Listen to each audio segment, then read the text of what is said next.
go for some Friday night action from the Birdcage. I'm Taylor Story. Thank you for tuning in on the SSC Digital Network. Your Tampa Spartans are looking to get back in the win column after dropping a series last weekend to conclude a long road trip against Georgia Southwestern. 2-1, 6-3, and 2-1 with the scorelines. Tampa dropped the 2-1 games, including an outing out of Robert Stanton, where he picked up his first earned run of the season. But it's safe to say that Stanton has been nothing short of stellar as he gets the start for Friday night. Let's take a look at Davenport's lineup as we get ready to go. It'll be Sam Clay leading off, followed by Wyatt Epple. Batting third is Justin Johnson and Aiden Warren, the DH, bats cleanup.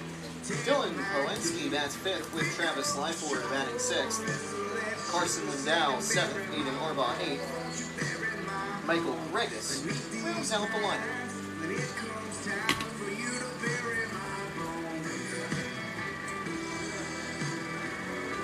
Stanton on the season has one earned run over 32 innings, boasting an 0.28 ERA and a 5-0 record that did not turn to 6 in his most recent outing. 78 degrees tonight, a pretty warm and cloudy evening. The field is in good condition after some rain earlier, but things remain dry as the southern part of the state does have some showers. And for Tampa, they're hoping that they can heat up at the plates. They'll start with their ace on the mound. Davenport have not needed to worry about troubles in the plate this season. As a team, they're hitting .328, but also a loss that they just suffered. So Satin will get set. First pitch coming up. The time for first pitch looks to be 6 o'clock on the dot. And the lefty fires. Hit up the middle, picked up by Woodburn. And it'll be one down to start the ballgame.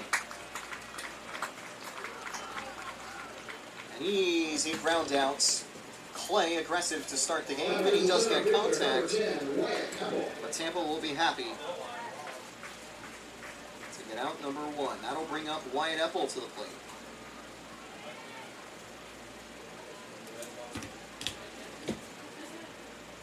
Lefty to the righty. High and inside for strike one out of Satin. Keep an eye out for the strikeouts today. Satin, last time he was at home, picked up 6 over 5 innings of 2-hit ball. The previous 2 starts at home saw him get double-digit Ks. 0-1 from Satin. Flared to right field and foul. He'll be up 0-2 against Epple. Been a good season for the plate for Epple. He has had 12 strikeouts to 5 walks, but he's picking up a .424 on base percentage. Slugging hasn't been a strong suit, but he's been very nice in the 2-hole for Davenport. And now it's the 0-2 out of Satin. Got him looking, strike 3 on the corner. A 3-pitch strikeout for the second out of the frame. That'll bring up Justin Johnson, who is probably the one to watch out of his Davenport lineup, hitting .447 for 6 home runs and 24 RBIs. He also has the lefty-righty advantage at the plate, but it doesn't matter who Satin has faced. He has been able to retire some of the best bats in the nation throughout the course of the season. First pitch on the way from Robert Satin. Swing and a miss for strike one. What a season, though, so far out of Justin Johnson. The team leader in hits. Not the team leader in RBIs, though. His teammate Dylan Powensky has 27, his 24. That one just outside, 1-1. Close take on a fastball.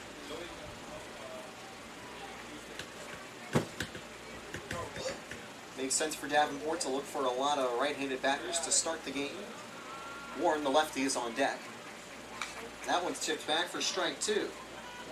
Davenport are making some contact on the offerings out of Satin.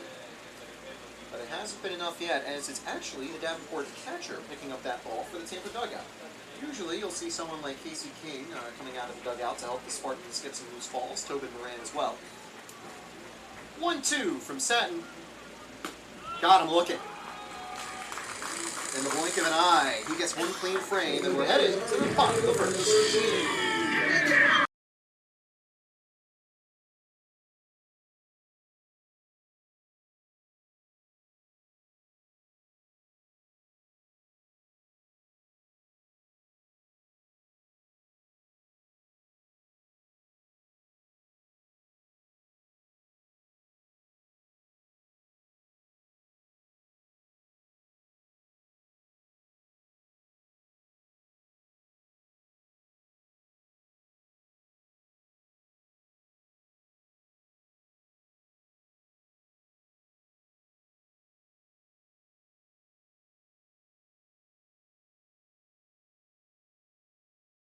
Yep.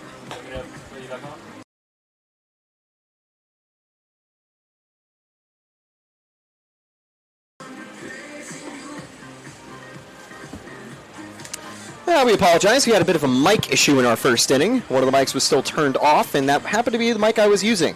But Robert Satin with a clean top frame. Let's take a look at how Tampa lines up as they try to get back in the win column. It'll be Braden Woodburn leading off with Gunnar Carlson behind. Jordan Evans bats third, and Yoander Irigoyen batting fourth. Jake Brooks batting fifth, and Walker Vanacek batting sixth. Javi Soto seventh. Jack Martinez returning from injury batting eighth. And Jesse Ponce batting ninth. Sean Knorr has been a bright spot of the Davenport pitching staff that has had some struggles this season. I was able to talk with Coach Tiny before the game, and he said the thing he'd like to see his team improve upon, throwing strikes. When something specific for Knorr to do, throw strikes. Of course, Knorr's actually done a good job of that this season. 21-8 strikeout to walk ratio in 16 innings, but he's facing a team that is one of the best disciplined sides in all of NCAA baseball, not just at the D2 level. And he'll be taking on Braden Woodburn to start the game. First pitch out of Sean Knorr. Ball one. Knorr hasn't picked up a decision in 4 starts this season, despite carrying the best ERA out of any starter that has had more than 4 starts. Jeff Agar has a slightly better ERA at 6.48 compared to 6.61. The team ERA for Davenport is 9.23. The count goes 1-1. So even though that is a high ERA compared to what the team has been doing, it is a very solid start of the season for the ace of the Davenport Panthers staff. Down the line and foul. That one took a quick hop past Lyford. It'll be 1-2 to Woodburn.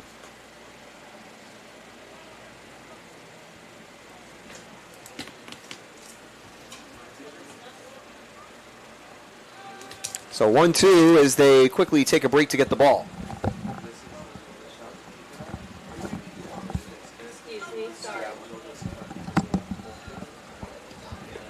So a quick timeout sees us resume with a 1-2 count. Sean Knorr looking to pick up K number 22 on the season. He won't get it yet. Fouled back.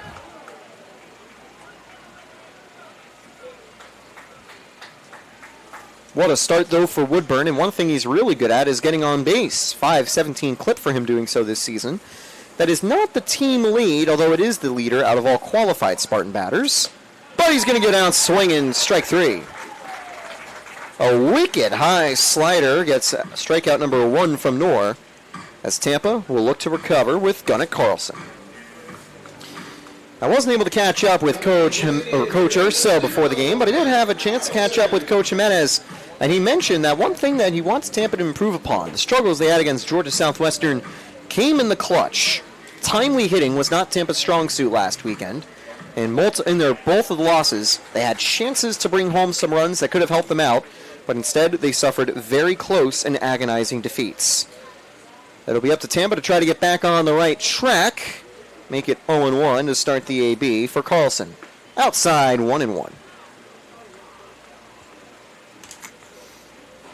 Just like Woodburn, Carlson's had some really nice on-base prowess, getting on base at a 5.15 clip this season.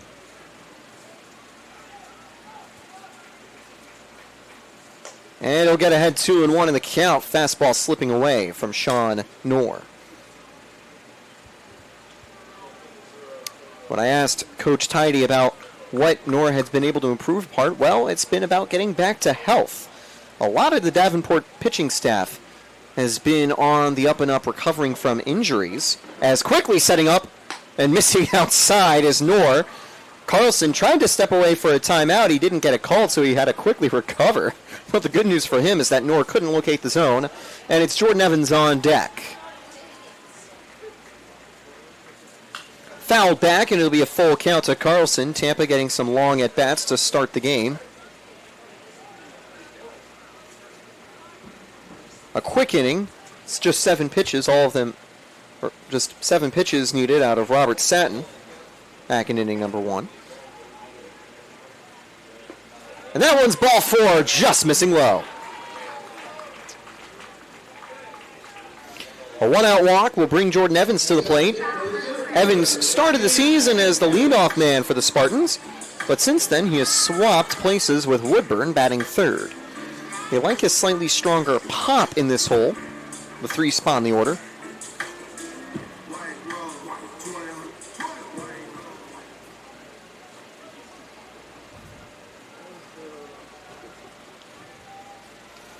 And here's the first pitch to Jordan Evans.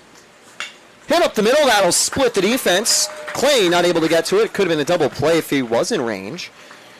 And all of a sudden, it's Tampa now looking for a timely base hit out of Joander Irigoyen. However, I will say that I think there are very few players that you'd rather have looking for a timely hit here than Joander Irigoyen. He has been off to another flying start to the Spartans. After the first weekend, his average was below the Mendoza line, but it's never a slump for Poppy. He immediately got back on track, up to 377, and he's plated 24 RBIs. That's the most of the Tampa starting 9. He also has 4 home runs, tied for the Tampa lead with Jake Brooks. That'll be on the corner, strike 1. Good location on that breaking ball by Knorr. No stranger to tricky spots this season. Davenport have had some high-scoring games, but unlike in their previous fixtures, they have to go up against a bona fide ace on the mound in Robert Satin. So the other runs on the other end are not going to be as easy to come by. Outside, 1-1, trying to get some two-seam action on the outside corner. Brooks awaits. He wasn't part of the Tampa team last season, but Brooks was a national champion with Coastal Carolina. 1-1 on the way for Irigoyen.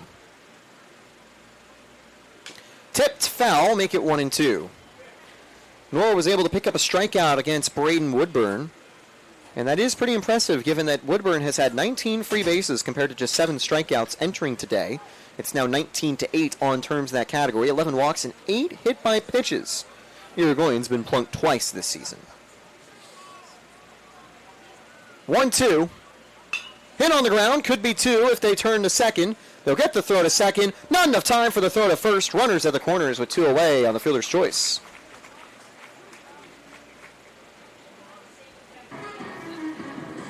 That is the benefit of the slow roller. Good hustle by Irigoyen. And Jake Brooks will step up for the Spartans. 556 slugging this year. Back in 2022, he was a top 500 prospect in the high school class. And since then, he's had a solid ride through college. Safe at first on a pickoff throw. And Brooks is playing some of the best baseball he has had here at Tampa. Although, his OPS, his OBP is just about the level with his peak season at Coastal Carolina. By the way, there's a pretty notable shift on the infield as the count goes 0-1. The second baseman is playing really deep into right field. The shortstop is playing to the right of the second base bag. So Lindau is definitely expecting something pulled into the outfield. 0-1 now from Knorr to Brooks. Hit the other way. It should be in range. On in left field for Gregus.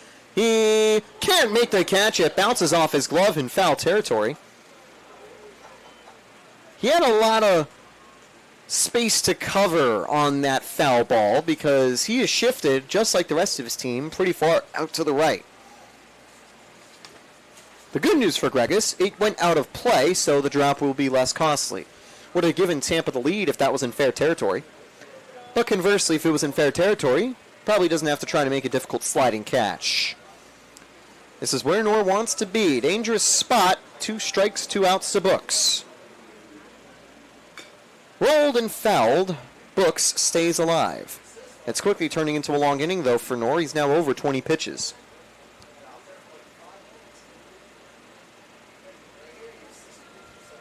The senior out of Ann Arbor, previously at Central Michigan, trying to pick up his first win of the season. To do so, he needs to keep things quiet. 0-2 on the way. Driven to right field. That will drop past both the second baseman and right fielder. Runners at first and third. Not enough time to make it all the way home for Irigoyen, but he'll settle standing at third on an RBI single out of Jake Brooks. Tampa finding the timely hitting that they were missing last weekend. And it's out to Walker Vanacek to keep the good times rolling.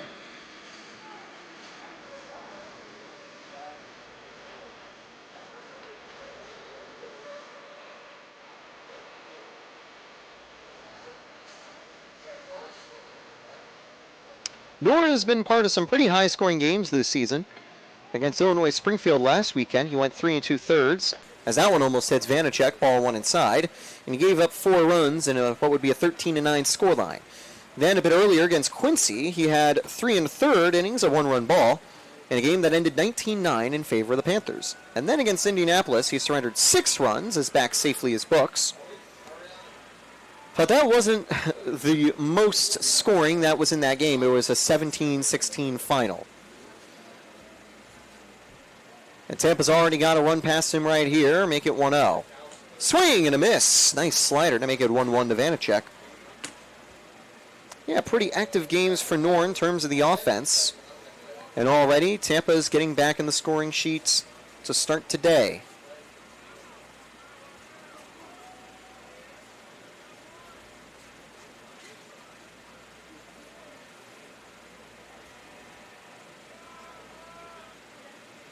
So a quick timeout before we resume. No serious shift for this at bat now. Davenport back to standard defense. Swing and a miss, 1-2. And all Norr needs is one more strike to limit the damage to 1.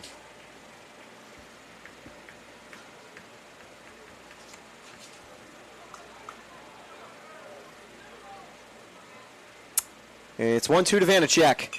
Fouled back.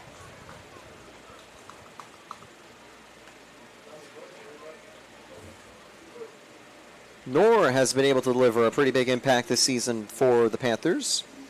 Obviously, there are a ton of transfers across the board in college baseball.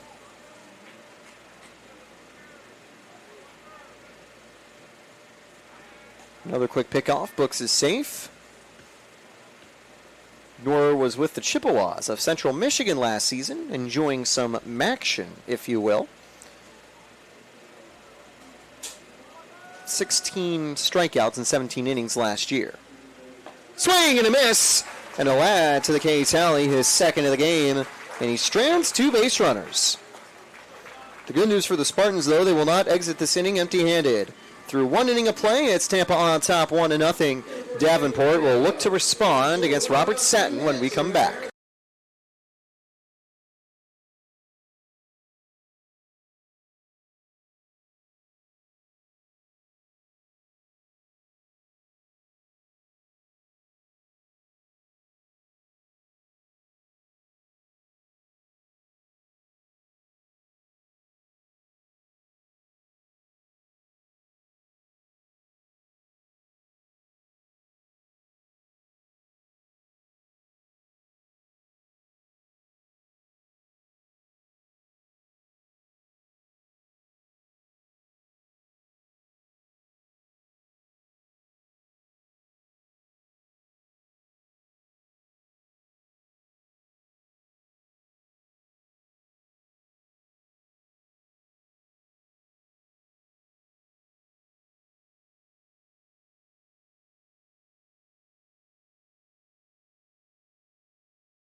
So we're ready to continue. Given that we had some technical issues with the audio in the first inning, let's give you a quick recap of who's starting and who's at the plate for the Panthers. Robert Satin is back on the mound for Tampa. 45 strikeouts in 32 innings. He's already now picked that up to 47 in 33 today. Looking to keep things clean and looking for his 6th win of the season. Was unable to do so against Georgia Southwestern last weekend. Had a no decision with his first earned run of the campaign, but he did have his first quality outing in terms of going 6+ innings, went 7 innings of 1-run ball. A stellar outing for Satin, but ironically also one of the weaker ones of the season if you look at the runs conceded.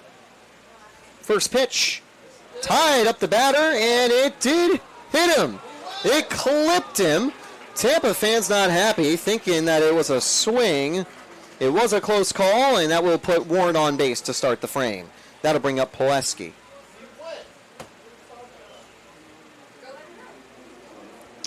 Leading off for the Panthers, it was Sam Clay, followed by Wyatt Epple, then Justin Johnson. Batting fourth to start this inning is Aiden Warren. He's now over at first base. That'll bring Dylan Powinski batting fifth, then Travis Lyford batting sixth, Carson Lindau seventh, Arden Arabaugh eighth, and Michael Gregus ninth. So if you're Davenport, you probably want Powinski swinging away. But against an arm like Satin, it could be a better idea to lay a bunt down. However, Powinski's hitting almost 400 on the year. He's got the team's second best average out of the qualified batters. It's a 1-0 now from Satin. Checks on the runner, fires. Swing and a miss. Good zip on that fastball. Warren only has one steal this season. It was successful on one try. 30 for 38 is the team tally for the Panthers.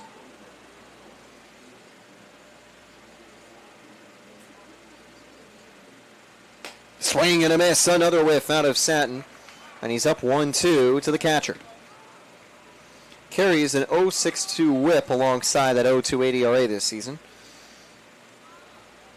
Both of those numbers straight out of a video game for Tampa's lefty ace. Poked foul. Powinski just catching up.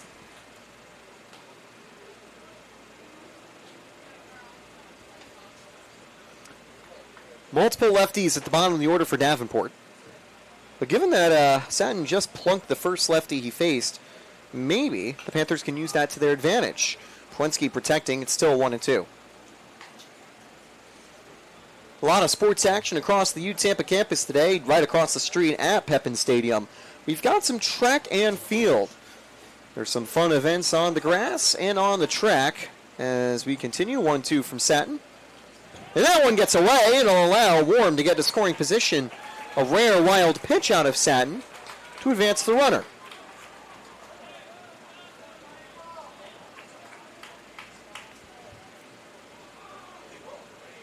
Tried to get him the chase. Unsuccessful. 2-2. Warren is halfway home. And if he can put the ball on the ground, that could put the tying run just 90 feet away. But he's going to go down looking. Strike three. Satin's picked up some whiffs, but for all three strikeouts so far, he's been able to freeze them and get them looking. One down for Travis Lyford. You do have the hot-hitting Carson Lindau on deck, but again, I don't know if the one-out bunt is a good idea. I'm personally not a big proponent of it. And given that the team of Davenport has usually been hitting pretty well this season, they've definitely got the trust to swing the bat. Here's the first pitch from Satin. Corner's playing slightly in as that one's flared deep and foul. Right as the runners were coming around that back turn facing the baseball field, a foul ball was hit to their close vicinity. However, there's a nickname that Tampa's stadium is called. It's called the Bird Cage, and that's because we've got a pretty big net about 100 feet high surrounding the field. Keeps most of the foul balls and home runs in as the count goes 0-2. Couldn't tell if that one landed in play. I think it actually might have cleared the fence. Right by Morsani Hall and Strass Hall, two of the dormitories. Morsani Hall also with a lot of restaurants on campus. 0-2 on the way from Satin. Down low, almost froze him again. Could have been a fourth strikeout looking. Good take from Lyford.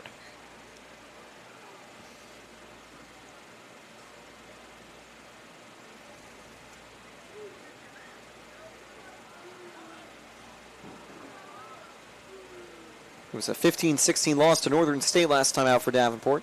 A slow start for both teams to play it here. That one's hit up the middle. Will advance to run to third. Ponce's throw is close, but on target. Patient play out of Ponce at short. But maybe next time with Lyford as base runner, you might want to hurry that up just a little bit more. Great hustle out of the third baseman to make it close.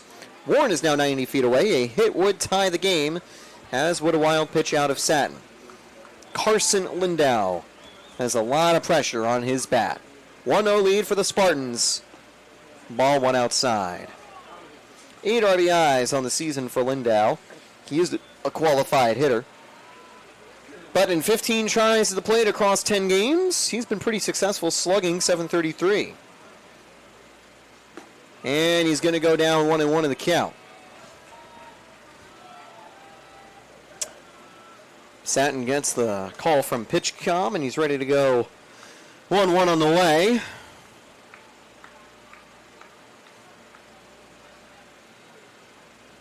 Tipped foul, and he needs one more strike to strand a runner.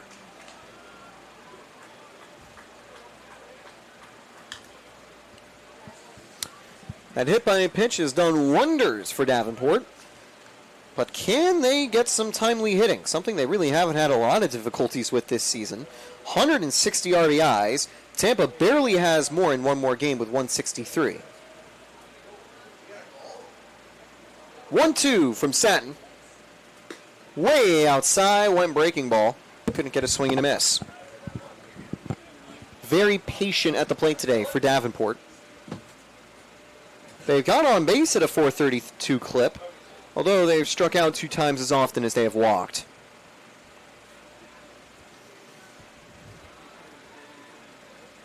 Tipped and fouled. It looked like it had almost gone into the glove of Irigoyen. They'll stay 2-2.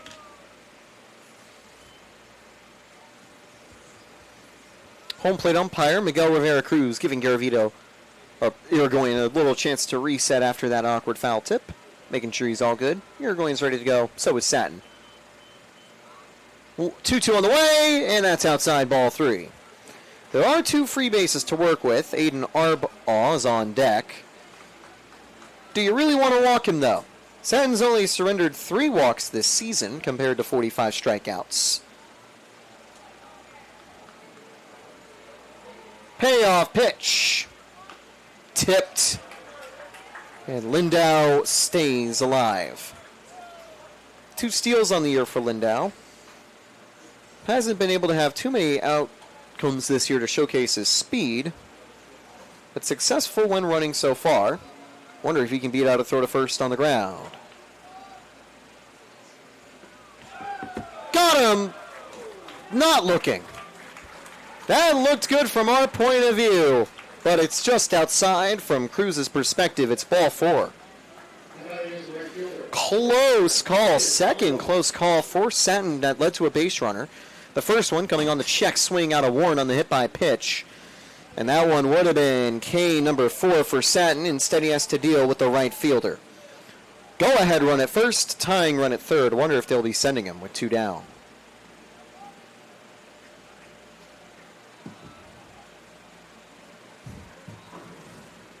Strike 1 in the first pitch from Satin. Immediately finds the zone. Aiden Arbaugh has had 11 at-bats this season across 7 games. 385 on base, 364 slugging. But all they need is a hit to get on the board here. That one's just outside. Quick pop from Irigoyen, anticipating Lindau running. He has stayed put so far. Davenport haven't been super aggressive on the base path. Similar in terms of aggressiveness compared to the Spartans.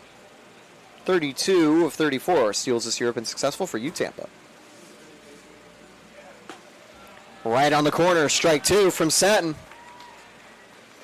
And one more gets him out of the jam. Can he find strike 3? Or will we see another heroic fight to work the count full? 2 on, 2 down for Satin. Tampa trying to hold on to the 1-0 lead. Hit to Woodburn. Picks up the hop. Inning over. Always worried about a potential weird hop, but it stayed in a relative easy distance for Woodburn to turn and make the toss. And Satin escapes the jam after a hit by pitch and walk. 2 stranded for the Panthers as Tampa leads 1-0.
1-0 lead for Tampa as Javi Soto, Jack Martinez, and Jesse Ponce are due up.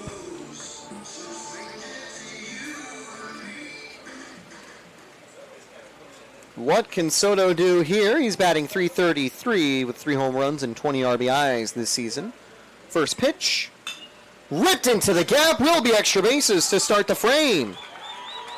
Is Soto thinking 3 as it takes a slow hop off the wall? Yes, no.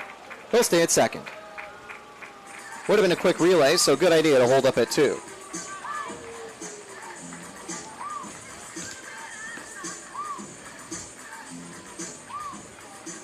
That'll bring up Jack Martinez. Early in the season, during the first series of the year, Martinez had an awkward collision at home plate with, I believe, one of the catchers out of Quincy University. Trying to remember that first series of the season. No, it was actually Georgia College. And Martinez almost gets hit with that fastball drifting high and in. And that did sideline Martinez for some time. And actually, it wasn't against Georgia College. It was against Montevallo. But ever since returning, Martinez has picked up where he left off. He's been hot at the plate as the count goes 2-0, hitting .345 with a home run and 4 RBIs on the year. 10 base hits in 29 tries.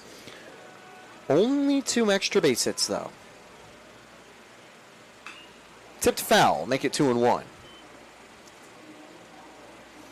His injury opened up the door for some other players at the hot corner, notably Luke Fikar and A.J. Graham. Graham was able to showcase some of the immense power across his 2 home run game. And Fikar, he was able to showcase his prowess with the glove and the bat as a two-way man, although Fikar probably feels a little more comfortable in a setup man role, as he has been very nice out of the Tampa bullpen. Fikar and B are the ones to watch for late game situations, especially if the game stays close. But for now, it's Nor to Martinez with a runner in scoring position. 2-1 on the way. Squares up and will take for ball 3. That's another thing. Tampa's a team that's always so deadly at the plate, but they are not afraid to play small ball. They are good at laying bunts down, sometimes for hits and just sometimes to advance the runners. As there's a swing and a miss, it'll bring the count full to Martinez. So I like the call there from Martinez, trying to maybe cross up Nor in the defense. But you imagine with 2 strikes that he won't be trying to lay down a sacrifice again. That could be something we see out of Ponce with Woodburn on deck. That's if they get a base runner. Ooh, that hits him. Goes inside. And they are going to say it's a hit by pitch. The umpire wanted to check if Martinez went around. The middle infield umpire, Stephen Cove, says it was a clean HBP. 2 on, no outs for the Spartans. It's now the lefty Jesse Ponce. After getting off to an absolutely flying start, Ponce has recently been in a little bit of a cold stretch. His average down to 220. But he still's got some very nice pop at the plate. 2 home runs on the season. Maybe a return home is what he needs. Nice bunt. It's popped foul off the turf. Strike 1. Ponce's been super consistent still with the glove. I was able to catch up with Ponce before the game, and I mentioned, has there been anything specifically he's been developing and working on in practices? No, nothing too specific, just trying to improve his balanced approach as a whole. And as the count goes 1-1, I'd say that's been working. Even though he's been a little quiet at the plate recently, he's been able to showcase some nice pop at the start of the season. Coach Urso imagined him more as a speedy defensive guy that could hit really well, but now he's got some extra pop on top. Very nicely placed bunt. That'll advance the runners. Ponce is going to be out at first by about a step.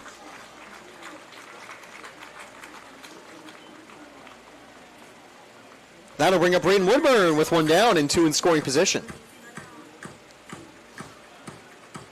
That is the second sacrifice bunt of the year out of Jesse Ponce. Woodburn looking for some revenge after striking out earlier. Woodburn leads the team with free bases with 19, tied with Ponce, who has 19 of his own with 16 walks and 3 hit by pitches. Carlson leads in walks in 17 as the count goes 0-1. Notably, though, Carlson has 18 strikeouts alongside the 17 walks. Technically make it 18 after his most recent at-bat. And Woodburn's only gone down swinging or looking 8 times this year. 1-1 now to Brain Woodburn. Swing and a miss. Beautiful breaking ball out of Sean Knorr to go up 1-2 in the count.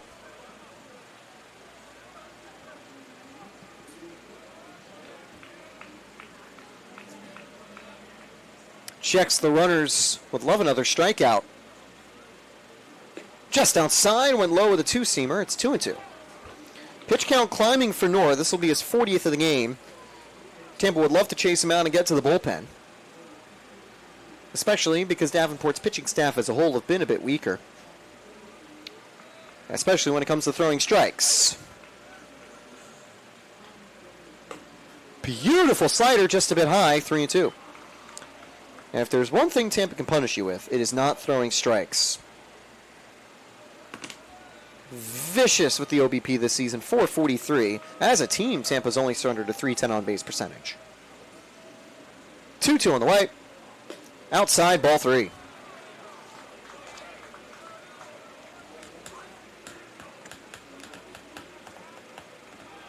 Gunnett, Carlson awaits. Will he get the bases loaded? Or will there be 2 on and 2 outs? Here's Knorr. On the corner, strike 3. This time, hits where he wanted with that high slider, and it freezes Woodburn for the second out of the inning. Third strikeout of the game for Knorr, keeping up in the K race today with Robert Satin.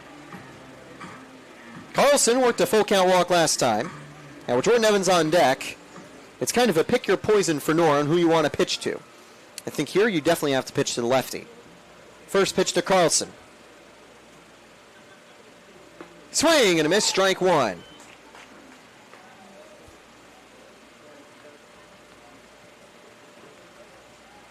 Carlson's been an everyday DH for the season, for the Spartans this season, and he's continually heated up. They came out of Rice this season, as that'll actually be a late call 0-2. Right on the black there against Carlson, who's down in the count.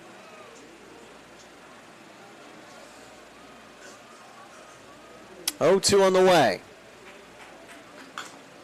Fouled off himself. It'll stay 0-2.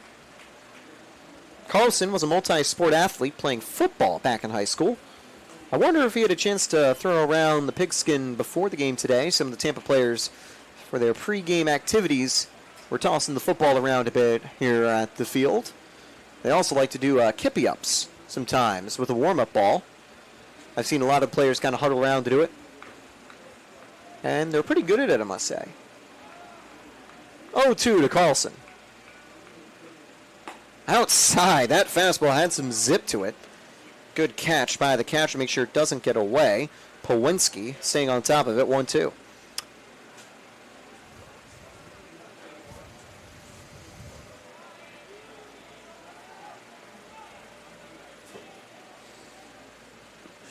On the corner, but called for ball 2. Davenport now a little upset with that one, but he can't fight City Hall.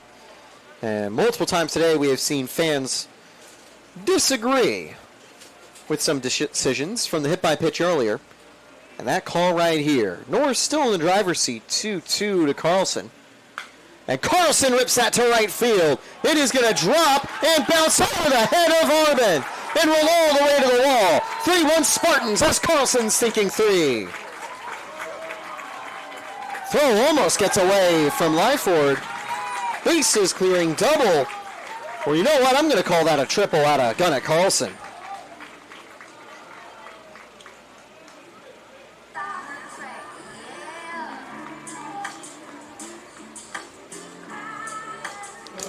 Tampa was looking for the clutch hitting that they couldn't deliver last weekend. And what do you know? It's Carlson in books doing just that. Here's Jordan Evans with a runner at third. Interesting to see him jump from that leadoff man to third in the order.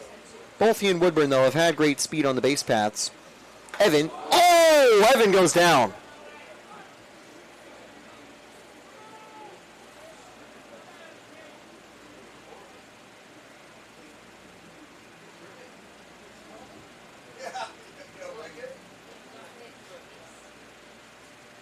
Fastball just missing out of Knorr. And that is a worst case scenario for a miss. Directly hitting Evans in the head. He's got some protection with the helmet, and you could hear the helmet absorb some of the impact, but it will check him out, and I would not be surprised if we see a base runner to come in for him. He's down on the ground, but he is responsive. That's a very good sign for Evans. We'll take a quick breather as we continue with 2 on and 2 outs.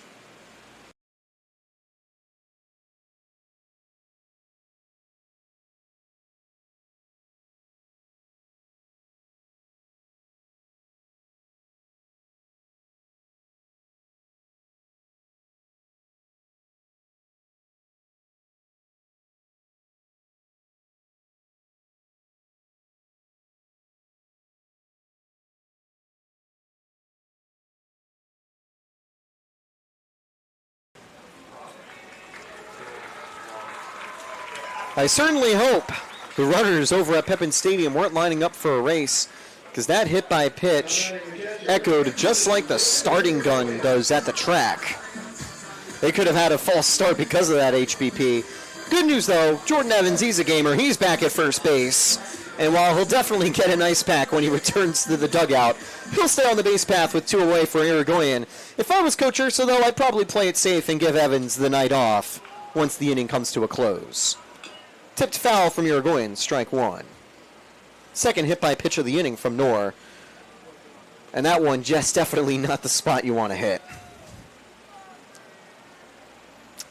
But for now, Evans looks good. Here comes Irigoyen.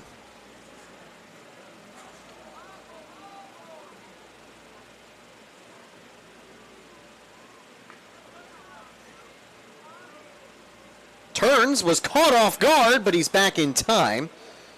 Really nice turn on the mound by Knorr. And I think Evans was thinking about stealing there. Even after that hit by pitch, he's ready to go on the base path. 0-1 out of Knorr.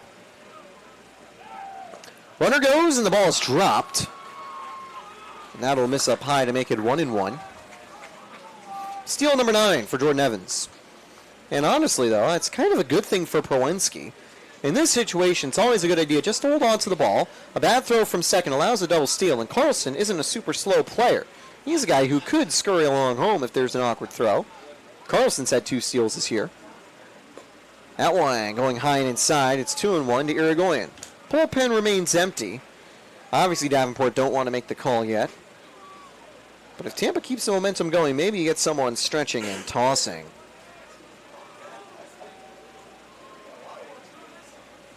Tipped foul. So it'll be 2-2 now to Irigoyen.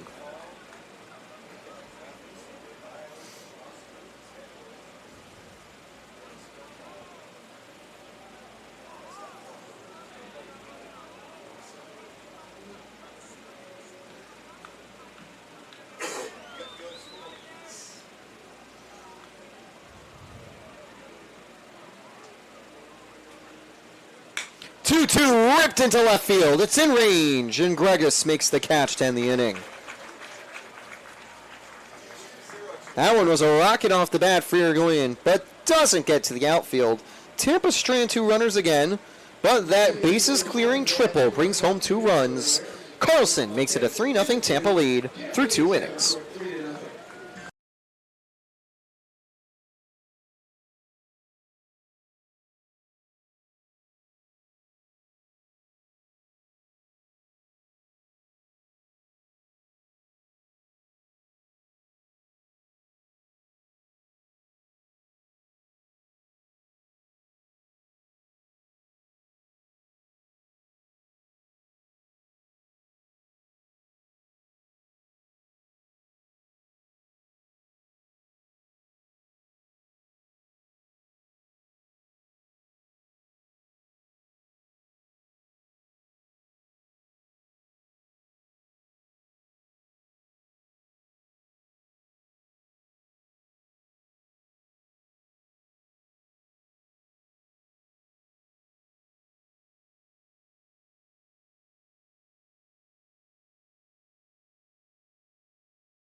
So back on the mound, it is Robert Satin warming up. Jordan Evans is going to stay on the field playing defense after that very scary hit-by-pitch in the previous inning.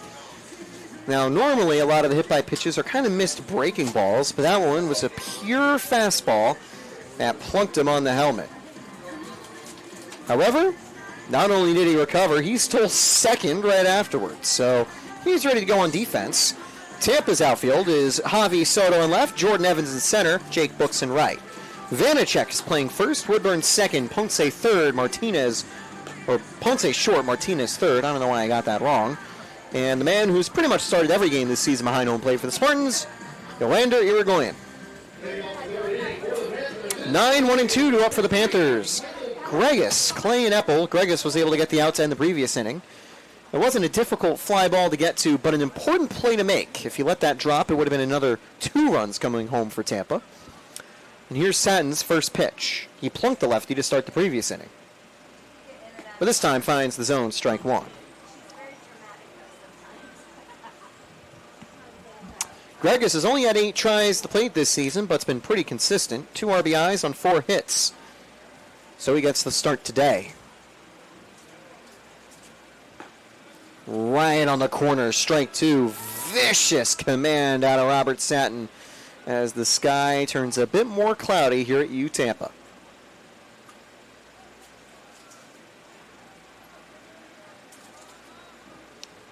Oh, 2 from Satin. On the ground to Woodburn. Another grounder hit his way. This time an easy ground out, 1 down. So his third play he's needed to make today, but for Woodburn, it's just another day in the office. Inherits the number 2 that was worn famously by Drew Earhart. And since then, he has had 2 rings and a lot of great defensive stops. And while he can be a bit of a utility player, I think Woodburn feels the most comfortable playing at the 4 position. Speaking of number 4, it's Sam Clay at the plate, and he'll foul that one away. Clay is one of the best players on the Panthers roster, a returning player who was one of the top players in their conference last season. However, it's been BABIP luck that's really not gone his way. I was able to catch up with Coach Tidy before the game, and he mentioned that Clay hasn't been putting up as strong numbers as he usually does because a lot of the hard-hit balls have gone right to defenders. But he's confident that Clay will be able to turn things around. And that one's going to go right where he wants it, to right field. Too much carry, though. Books makes the catch. So another example of BABIP luck turning sour for the shortstop. But it was a good swing, especially when you're able to try to pull it down to that opposite corner. That'll bring up Wyatt Epple. 2 quick outs out of Robert Satin. I think he'd like a quick inning here after a lengthy battle in the second.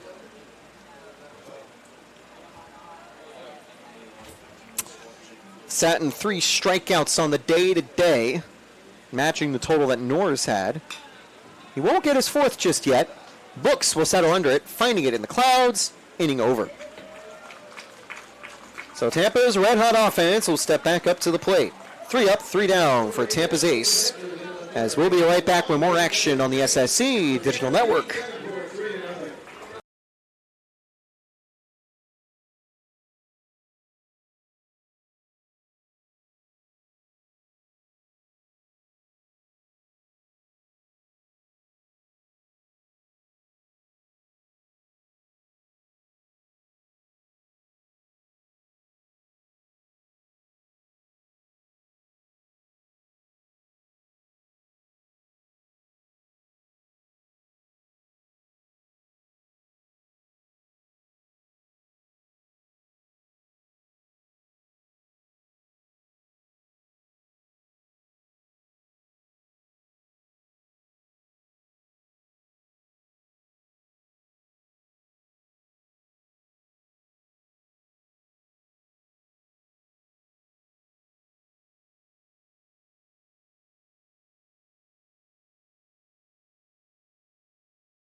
So the warm-up continues. It'll be Sean Knorr back on the mound.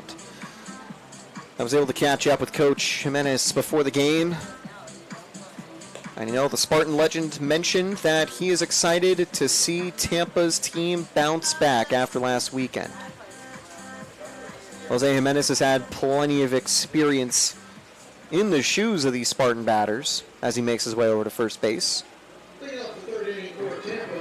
He knows what it's like to come off of a tough losing weekend, especially one where you might feel like you could have done a bit better at the plate. So far, Tampa's done just better today. 3 runs on the board in the first 2 innings with some timely base hits. They've left 4 on the base path, but they've been able to convert before the innings have ended. Strike 1 on a nice slider out of Knorr. I mentioned Jake Brooks, a transfer out of Coastal Carolina. He wasn't part of the Tampa team last year, but did pick up a ring as part of the national championship winning side up in D1 as the count goes 1-1. Brooks didn't have too many chances to shine for Coastal Carolina last year, but he did carry an above 600 OPS, and he's been able to improve those numbers here at Tampa. 1-1 on the way to Brooks, and as the umpire corrects the scoreboard, we're ready to resume. Gives both pitcher and batter a timeout. Brooks to deep right field, over the head, and caught. Arbaugh able to track back just enough to get there. There was an awkward bounce that had cleared him on one of the previous outings, and that'll bring up Vanacek. This time he's able to get under a fly ball. Tampa's had a lot of success with those hits in the outfield in the early going, and they are hitting the ball well against Knorr.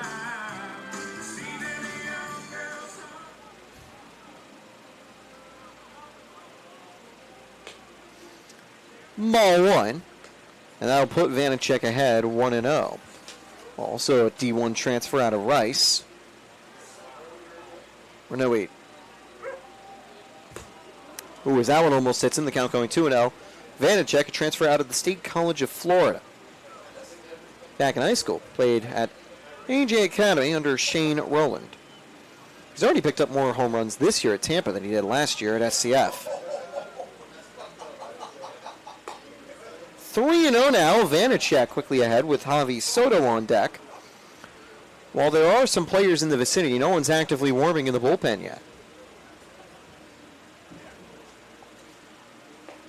There's a strike, 3-1.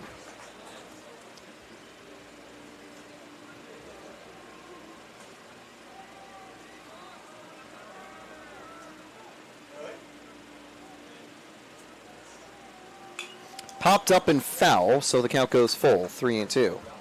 Javi Soto awaits.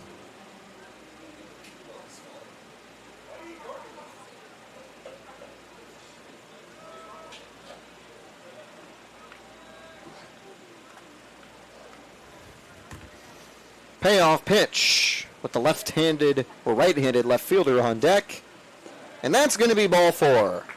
That slider's had some vicious break, but this time slips away for a second walk of the game. 4th free pass surrendered by Knorr.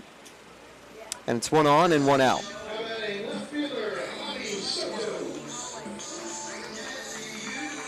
Martinez awaits in the on-deck circle. Will he get a chance here? Soto just needs to avoid a double play to do so. Let's see what the Santa Fe transfer can do. Santa Fe has really become a hot spot for Tampa players. It's been a JUCO program that has delivered a lot of strong Spartan players these last few years. The Citrus Conference in general has been where Coach Urso has found a lot of hidden gems. I was able to catch up earlier in the season with Sammy Beer about it. Sammy Beer out of Indian River State College.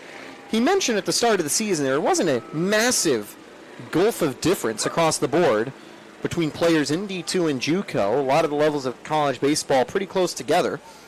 I was able to ask Ponce, and he also agreed, although he mentioned the main difference is depth. And that is, I think, something that's pretty important to note. When you look at differences from D1, D2, NAIA, D3, as that's going to put runners at the corners, nice base hit out of Javi Soto. The main difference you're looking at is depth. There are highly talented players on the mound and at the plate at all levels. But different programs at different levels will have better abilities to supplement their main roster. Tampa's got talent that could shine in D1. But if they went up against a D1 team, the difficulty they'd have would be against one of the big powerhouses having players that are still elite that can come off the bench. Not that Tampa's bench players aren't elite, as that's foul back for Jack Martinez, especially in terms of pitching staff. Tampa have a ton of reliable arms. But across the board, the further you go up the college pyramid, You still see strong starters, but it's the rest of the roster that continues to stay strong too. 1-0 now out of Knorr. Ooh, and that one plunks Martinez to load the bases. That is the third hit by pitch of the game out of Knorr. Clearly that command is a little bit shaky out there on the mound. Knorr, in the first 16 innings he's pitched this season, had plunked 4 in total, make it 3 on the day. Ponce with the bases loaded. I am a very big proponent of the squeeze bunt. It's not the wisest of decisions, but would be really fun to see. I do imagine the shortstop will be swinging away, though. Another big change from Tampa to northern Oklahoma for Ponce is the weather.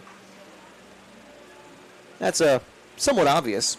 Tampa being a lot nicer this time of year. I mentioned it's a bit windier, but he definitely prefers the Florida weather here in the spring than Oklahoma, as the count goes 1-1. Ponce coming out of northern Oklahoma Enid. Very good 2 seasons there at the JUCO program, hitting over 360 and an above 470 on base percentage. He's maintained a 405 on base this season here at Tampa. And he'll foul this one back to make it 1-2.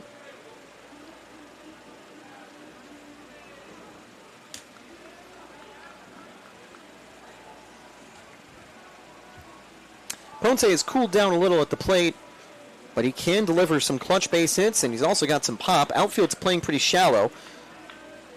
And Ponce is going to hit that to second. It will score a run. Not enough time for 2. It's 4-0 Tampa. That brings home another if it slips through the infield. But I think Ponce will be satisfied just to make sure that inning continues for Braden Woodburn. It's the 11th RBI of the season for Ponce.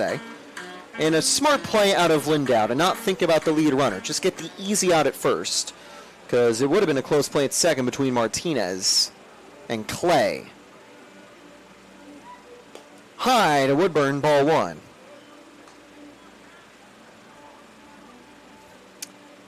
With Tampa extending their lead, the question is, how deep do you run Robert Satin? Do you have him go the distance, maybe try to pick up 6-7 innings again? That one's hit up the middle. Will be a close play at first. Should be enough time for Lindau's throw. Inning over. So Tampa's leadoff man has been kept quiet today. With 2 runners left on base, they do extend their advantage, keeping the scoring streak alive. And through 3 innings, Tampa's up 4-0 to try to get back in the win column. More action from the birdcage when we return.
March is a pretty big time for baseball fans. Obviously, you've got spring training.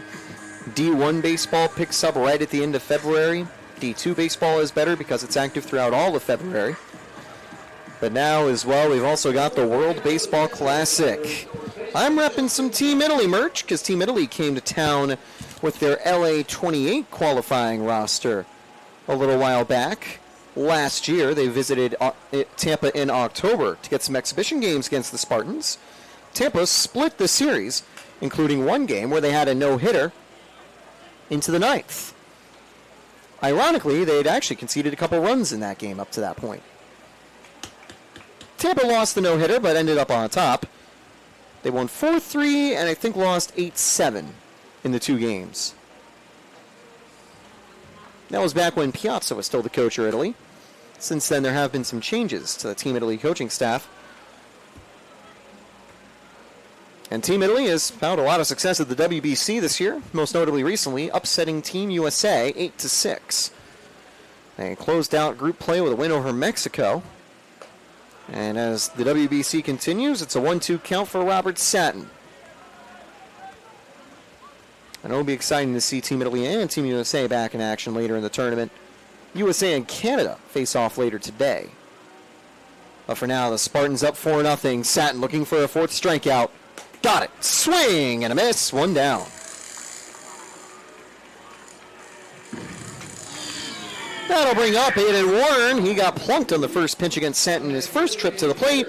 He got stranded at third after a ground out advanced him, and he advanced on a wild pitch. Oh, by the way, at the Paralympics, which are also going on right now, it's going to be another Team Canada-USA showdown for a gold medal in hockey, as that one's picked up by Martinez, 2 down on the very first pitch of the at-bat.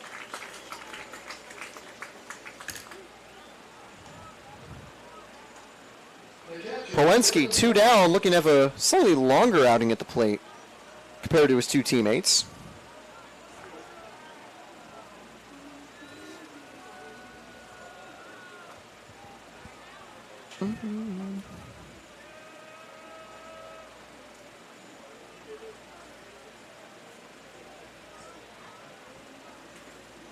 Swing and a miss, strike 1 down low.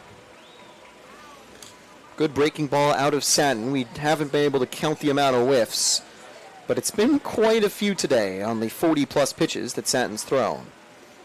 This one will be number 43. 4. Swing and a miss. 2 down, 2 outs for Satin. Looking for a 4th. Almost perfect frame. A walk and hit by pitch giving him 2 base runners, and he left both of them on the board. The 0-2. Inside, 1-2. That one drifting just a little bit away. Satin up to a 49-4 strikeout to walk ratio. That is almost 12-1. Beautiful stuff out of a starter. Tipped foul, if that was caught by Irigoyen, would end the inning. I do not know why I am multiple times almost called Irigoyen Santiago Garavito, the former Spartan catcher who won 2 rings with us. It was Garavito and Irigoyen going back and forth behind home plate last season. This year, it's been exclusively Irigoyen, as Garavito's graduated. Satin was ready to go back to the dugout. Left too early. Ball 2. If we had ABS, I think Satin would challenge that call. Anyway, we'll go again. 2-2 count on the way to Polenski.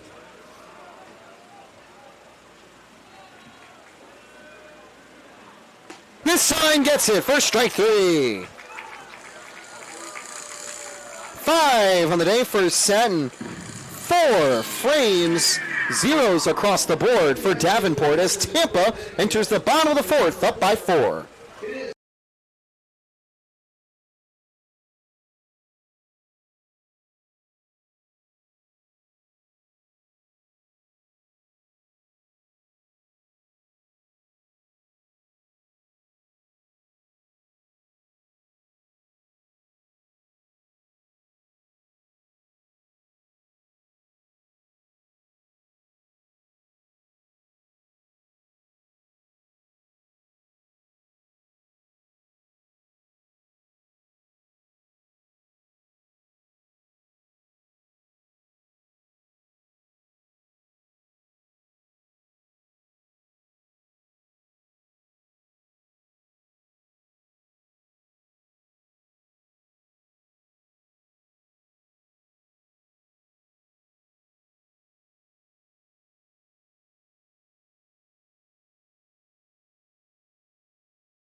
And we're back at the birdcage. Coach Joe about to head to third. Coach Jimenez out to first. And it's Knorr still on the mound for the Panthers. I'm Taylor Sawyer. Thank you for tuning in. we've got a 4-game series this weekend. It starts with this first one today. We got a doubleheader tomorrow and then some Sunday morning action as well. And it's not often that we get a chance to have 4 games on a weekend. So pretty cool that we will be active all weekend long here at UTampa. Afterwards, it's back to a 3-game set. Tampa beginning a lengthy homestand. That will end on a Monday matchup against Warner next weekend. After next weekend. There's the starting gun at the track, and there's ball 1, high to Gunnar Carlson.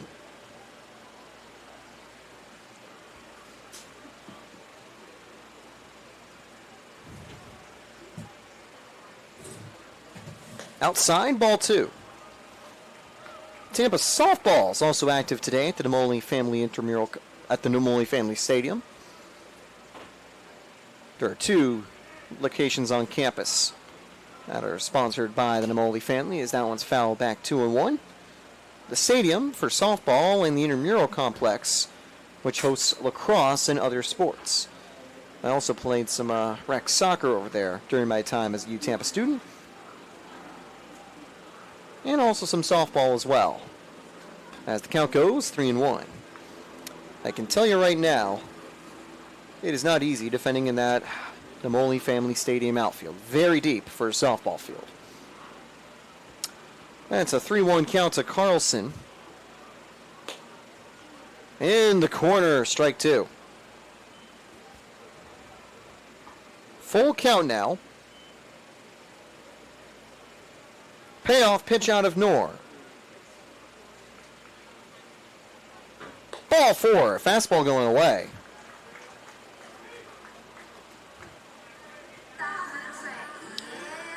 Two walks and a triple for Carlson. Great start to his weekend. Here comes Jordan Evans. Now, Tampa's up by 4, but I wouldn't be surprised if maybe they tell Evans to lay it on the ground. He's got the speed to make it a bunt for a hit. And as Tampa leads 4-0, they could be looking to manufacture run number 5. No aggressive lead out of Carlson yet, as he'll take ball 1. Evans' previous at-bats ended on the first pitch. A single in the first and a hit by pitch, which was a pretty unfortunate outcome right on the head in the second inning. Both times, Evans couldn't make it home.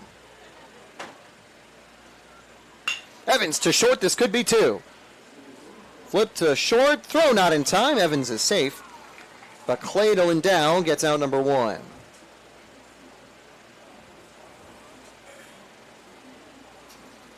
And that'll bring up Irigoyen again.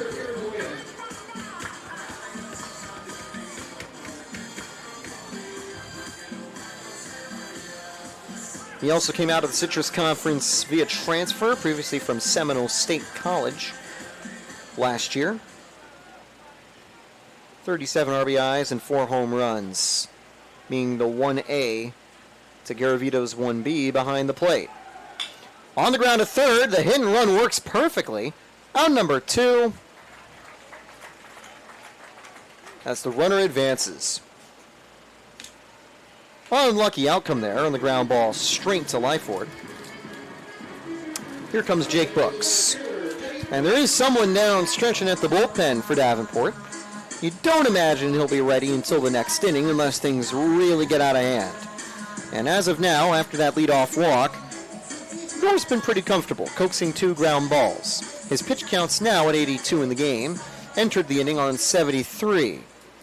Brooks flew out last time after singling for an RBI in the first. Ball 1.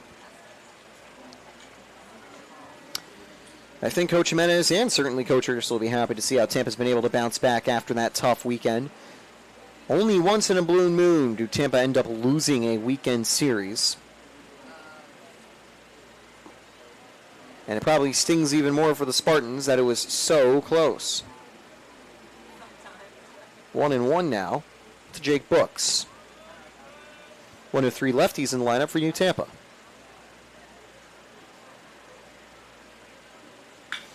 Brooks with a drive to center field. Eppel tracking it, and he'll make the catch at the warning track. Another deep fly from Brooks, but home run number 5. We'll have to wait until next time. Tampa is finally kept off the board by Knorr. If he's done after 5 innings, it's a 5th inning he can be proud of. Or 4 innings, it's a 4th inning he can be proud of, as Tampa leads 4-0 entering the top of the 5th.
A nice afternoon here at the U-Tampa campus.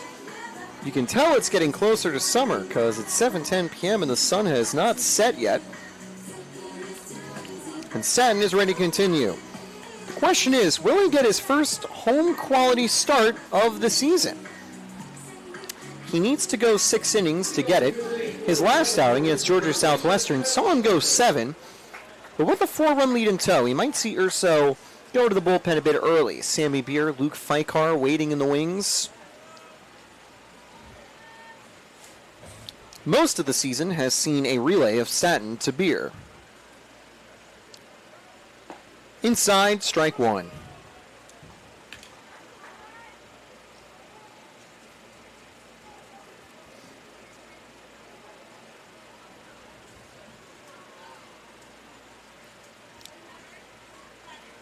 That one flared foul. 1-0-2 to Lyford. And indeed, it was the most recent outing for Satin that saw Beer enter and surrender the go-ahead run in the 8th. His only loss of the season, and what has been a stellar campaign with the Spartans. On the ground, that one's going to roll foul. Could have been a dangerous fair ball. It'll stay 0-2. Beer was able to get some revenge later in the series on March 8th. He came out of the bullpen for John Luke Glanton and threw 2 1/3 of scoreless baseball, but Tampa wasn't able to muster 2 runs to overturn the deficit, where Johnny Nutt went the distance against the Spartans. On the ground is short. Goes to Ponce. Throw across the diamond. 1 hop. Didn't get him. Safe by a nose. Good play by Ponce. An accurate throw on the bounce. But the slow roller gave just enough time for Lyford, who was out in a very close play in his previous at-bat, to get on board with a no-out single. First hit of the game as well out of this Davenport offense. I think the no-no bid would have been very optimistic, but no chance of that now after that leadoff base knock. Squares up, that'll be ball 1. I think Lindau will be tasked with just advancing that runner. Davenport looking to claw into the deficit piece by piece.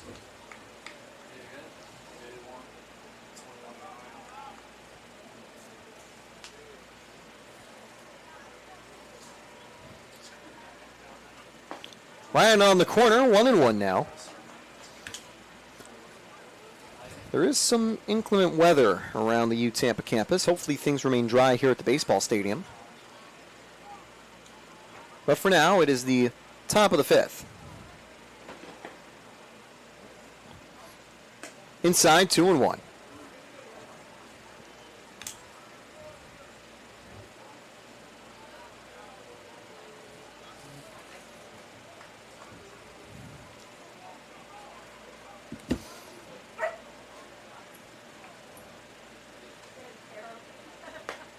On bottom of corner, strike two. Beautiful location from Satton's fastball. Wonderful, keep working away to try to coax the ground ball.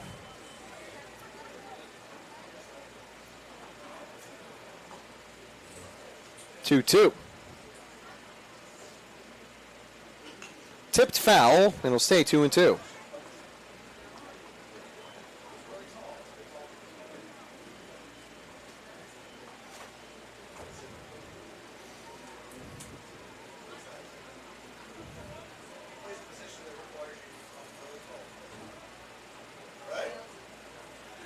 Quick pickoff throw. Lyford is safe as we stay on a 2-2 count. The pitch count for Satton over 50 now, but still under 60.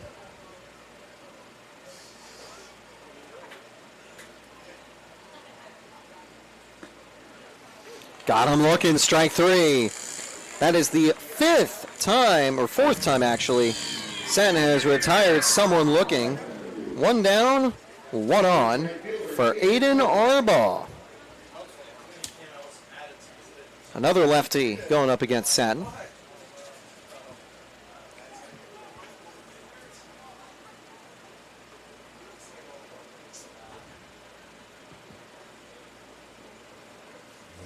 Strike one.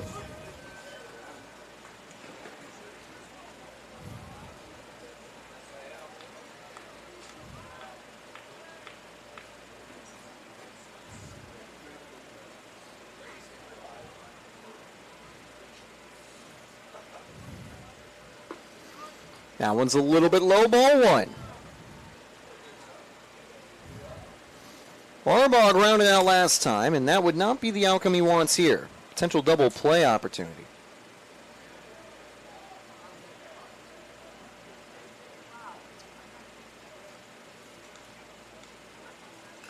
Swing and a miss, 1-2. Awkward tip.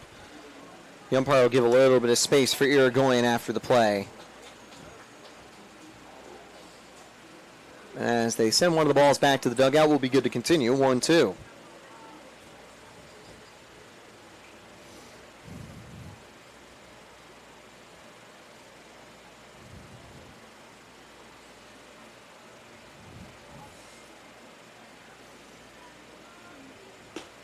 Right outside, 2-2. That one just missing from Satton.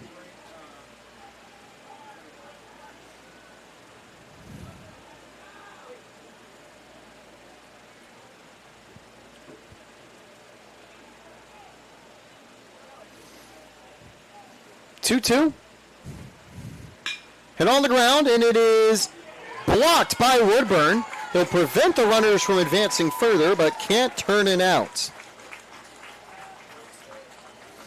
That was a sharply hit ball up the middle to set the table for Gregus. Would have been a tough play to try to turn two with. If that rolls to center field, that allows Lyford to turn and make it to third base.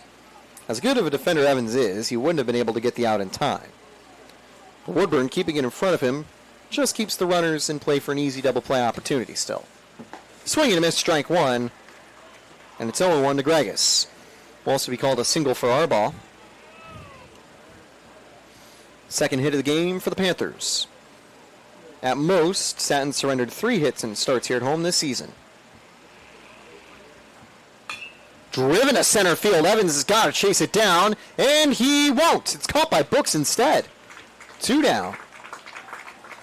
Great hustle out of Jake Brooks. If that drops in the gap, it could score a run for Davenport. 2 away.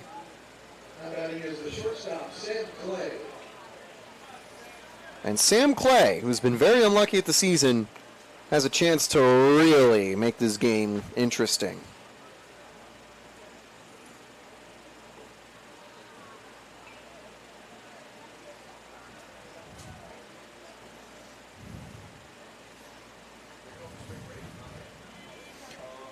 Hit up the middle, and that's past Satton.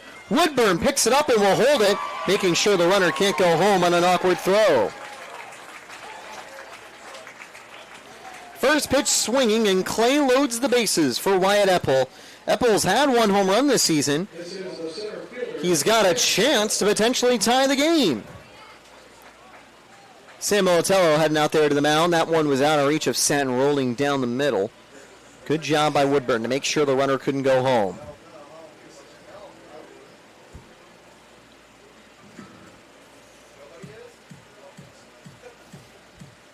Satin's got the trust to get out of the inning, but he is in a bit of a pickle. Third hit of the game for Davenport, back to back.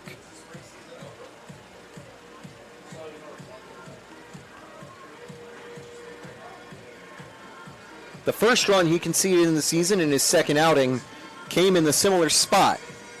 An error had helped put runners on the board, and he gave up a 2 RBI, 2-out base knock. The runs weren't earned because of the previous error, but it was the first runs he surrendered this season. Since then, he only has the 1 earned run from last weekend. He has kept things with zeros on the board in every other of his 4 outings since. Or 3 outings since, not counting his last one. 4 2/3 with 3 hits, a walk, and 6 strikeouts. Toughest at bat of the day against Eppel. First pitch from Satin. On the ground, a third and foul. Out of reach of Martinez, who was actually holding the runner there, right by the line. That would have scored both or even cleared the bases if it just was a few feet to the right. Does put Satin ahead, 0-1.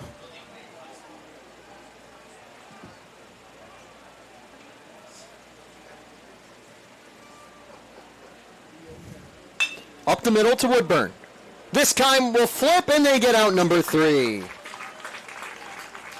After multiple plays where he just had to eat the ball and not risk a dangerous play, he has a simple toss to leave him loaded. And Satin escapes the jam. 5 scoreless frames to take us to the bottom of the 5th. And Noor will be back when we return on the SSC Digital Network on Tampa Spartans.tv.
Vanacek stepping up to the plate, bottom of the 5th, ready to go.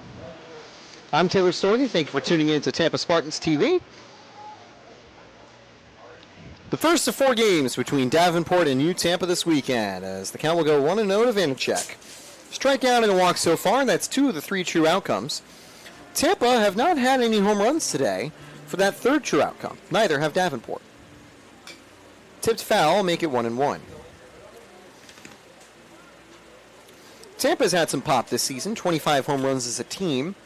Davenport have slugged 21 this season. Their pitchers have given up 29.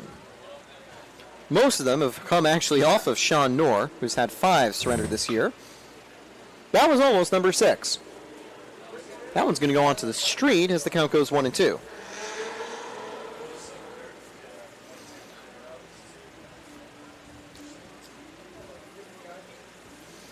One ball and 2 strikes to Walker Vanacek. It's him, Soto, and Martinez due up this inning.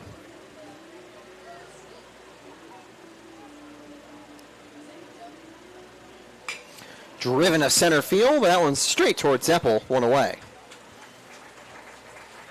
That's been the outcome for pretty much every Tampa fly ball.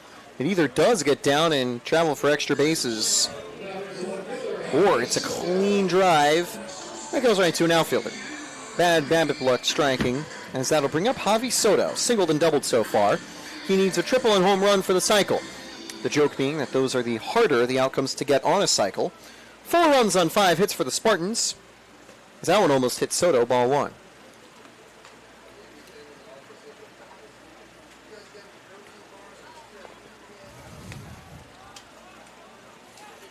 Tampa's walked, or got hit, 6 times today. 6 free bases alongside 5 hits. And Tampa's been able to score 4 out of the 11 base runners.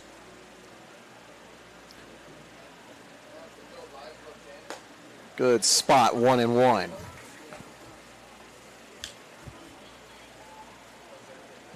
This will probably be Nor's final inning to make it through 5.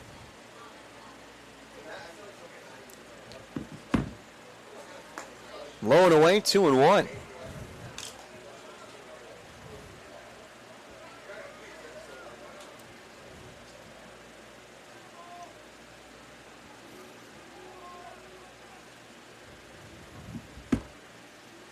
Popped up and foul, so make it 2-2. Another lengthy battle. Soto's had some quick at bats, so this one drawn a bit longer.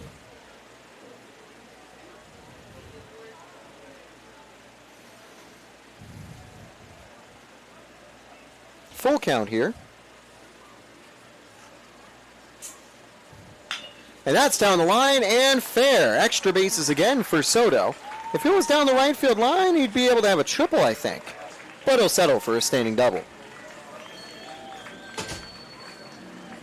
3-hit day for Javi Soto. Tampa loves to see that for sure after last weekend only being able to muster at most 2 hits in a game from Irigoyen. Soto last had a 3-hit game in their 11-6 win against Lynn. Jack Martinez has been plunked twice.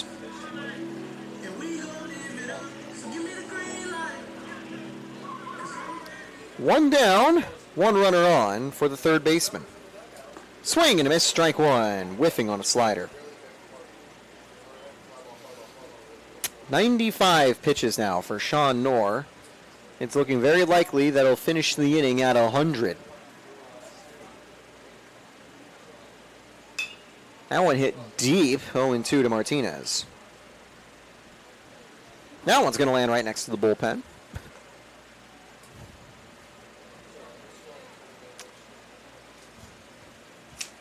That one sent Connor Appligan walking out of the way, or jumping out of the way of that one. Appligan right by the bullpen, stretching with some of the other arms out there. He's a senior left-hander out of Northville, Michigan. But for now, from the righty, the 0-2.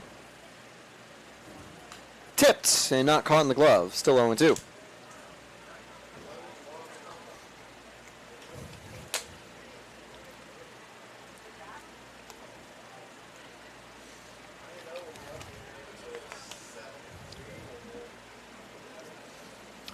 Sean gets set. It'll be pitch number 98.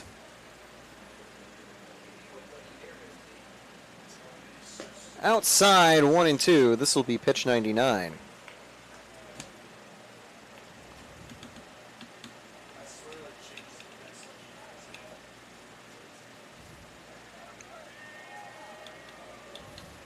Checks the runner. No movement out of Soto. Soto isn't the player who will normally steal third, although Tampa has a tendency to do so sometimes. And Knorr about to hit the triple digits. Ponce awaits for a 1-2 count with 1 down. Martinez looking to convert.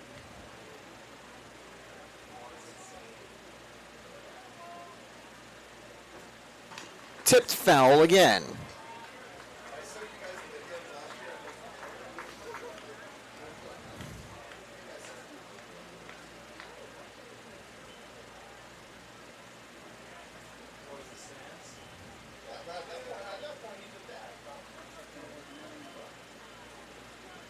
Still 1 ball, still 2 strikes. Swing and a miss, got him chasing. First strikeout since the second inning for Knorr, and with the pitch count over 100 now, he has picked up out number 2. Very gritty outing here from Knorr, keeping the Davenport bullpen healthy. Can he end it on a high note against Ponce? Strike 1. 2 sacrifice outs for Ponce today.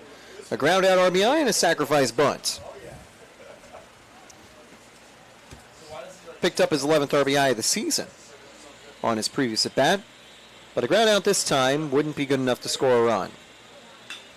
He'll flare that the other way. That's got a lot of carry.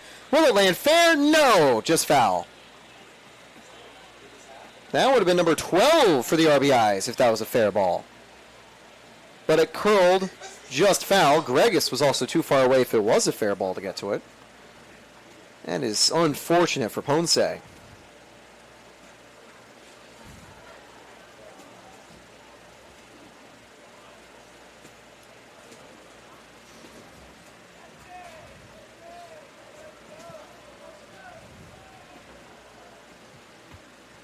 Here's the 0-2.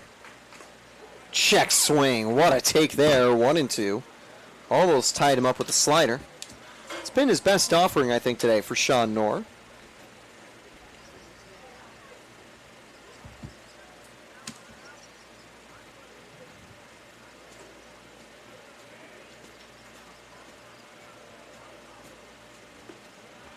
And it's 2-2.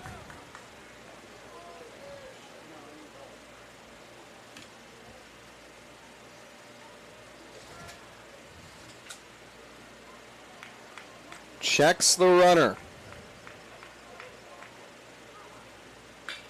Ponce to deep right. I don't think it's got enough carry. Harbaugh gets there. Inning over.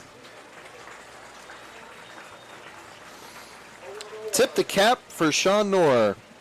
He battled deep into his pitch count. Over 100 in total. And what'll certainly end his day with a 105. He'll strand a base runner with 1 hit allowed. As Tampa still leads 4-0, Stanton will be back for the 6th.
So we've got Johnson, Warren, and Pawinski due up.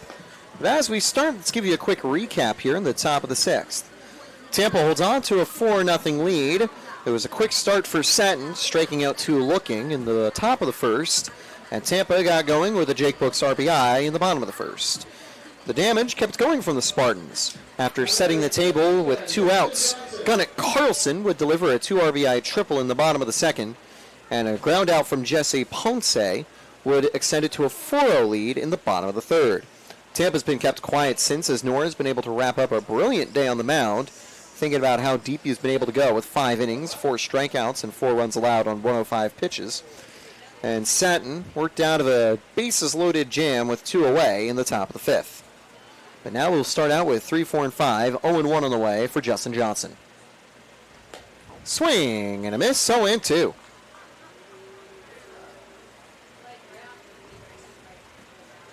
Six strikeouts already for Robert Stanton. First time here under the lights of Namole Family Stadium he gets to go more than 5 innings on Friday night. Popped up. Still 0-2.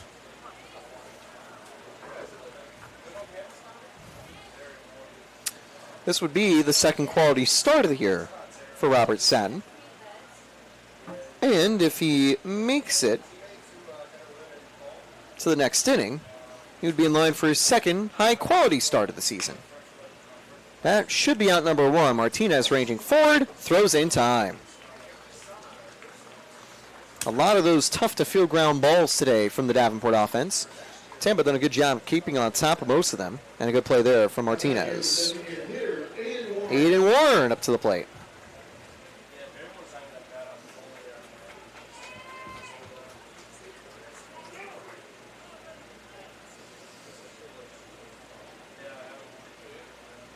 Outside, ball one. Only 71 pitches for Robert Satin today. He has kept the count low on the mound.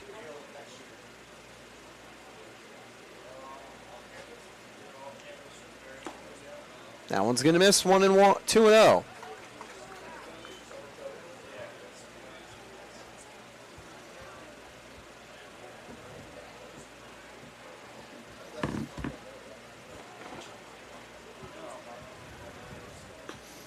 Ball three out of Satin.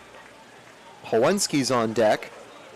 Apart from the walk, this is the only other time Satin has hit a 3-ball count.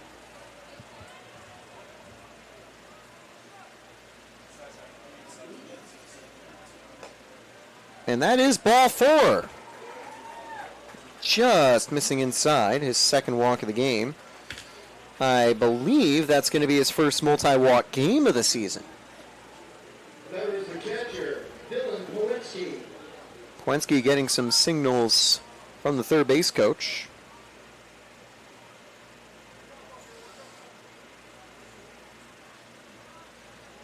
One on, one out. That is down low, trying to get him to roll over at ball one. It's 5 straight misses out of Robert Satin. And there will be some movement, I think, for the Spartan bullpen.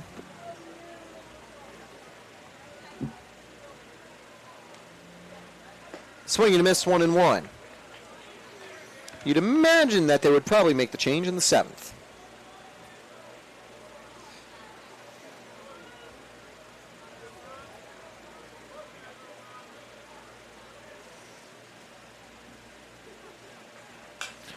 Popped up and foul, 1-2.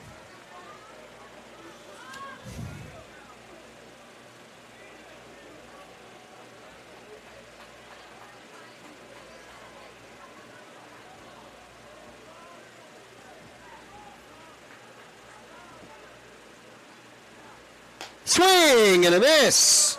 Chasing high heat. Number 7 out of Robert Satin. That's the third time Hawinski's gone down on strikes. That'll bring up Travis Lyford, who's had 2 strong balls in play. Barely out in his first at bat. Safe on his second.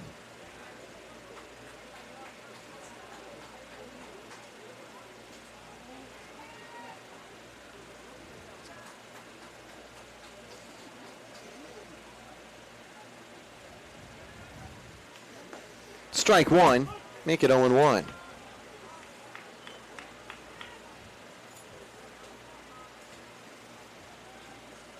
Carson Lindau ready to go.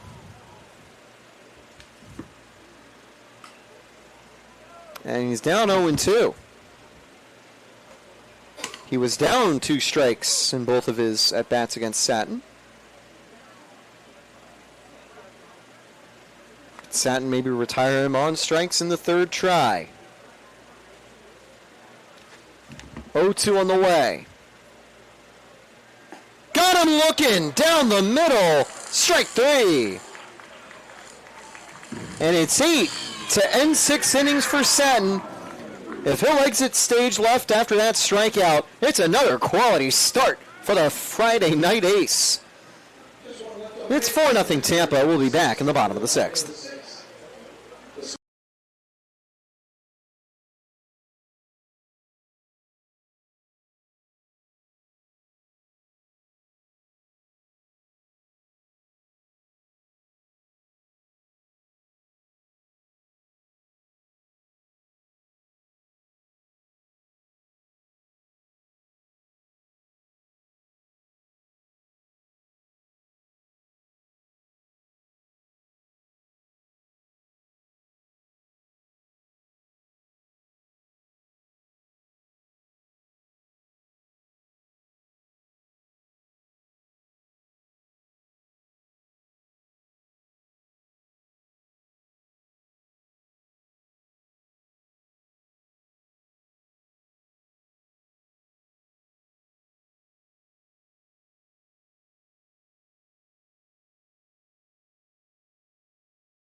And welcome back to Tampa Spartans TV. We got our first call to the bullpen today. It'll be Braden Flanders entering the game for the Davenport Panthers. Boasts a 7.56 ERA out of the bullpen. He hasn't had any holds or saves yet this season. He might have had actually a hold. Just doesn't show up on the stat sheet. 4 strikeouts to 6 walks this year. It's, again, that command issue that has plagued him and a lot of the Davenport pitching staff. That was the comment from Coach Tidy pregame. We actually shared a laugh when he was talking about for Nor. He wants to see him throw more strikes. So far, their command hasn't been too bad, apart from plunking Spartan batters 3 times. 3 walks for Nor in 5 innings. But let's see how Flanders does right here. Flanders is a returning player. He's been very consistent out of the bullpen for Davenport. The favorite player of the redshirt junior is J. McCarthy, as that'll be taken low for ball 1.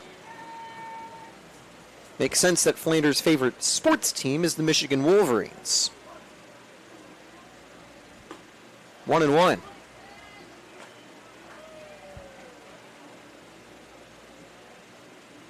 He actually didn't have a wild pitch last season out of the bullpen. As the count goes, 2-1. He has had 2 misses this season.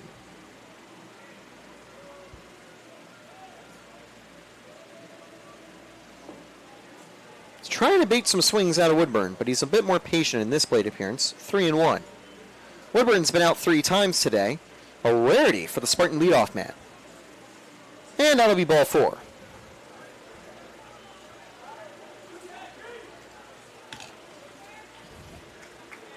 Tampa would love a big inning right here. And while I'd imagine the first player they'd look to out of the bullpen to replace Robert Stanton would be Sammy Beer, if they can give themselves enough of a cushion, maybe they could give Sammy the night off and save him for Sunday or Saturday. Especially as Tampa's going to be more active this weekend. Runner on first. Low and inside, good take from Carlson. Great discipline from Carlson today. He's been very active in terms of walking this season. 17 entering today. Make it 19 now on the year. Safe on the pickoff throw. Woodburn's stolen 12 bases, so good idea to check him out.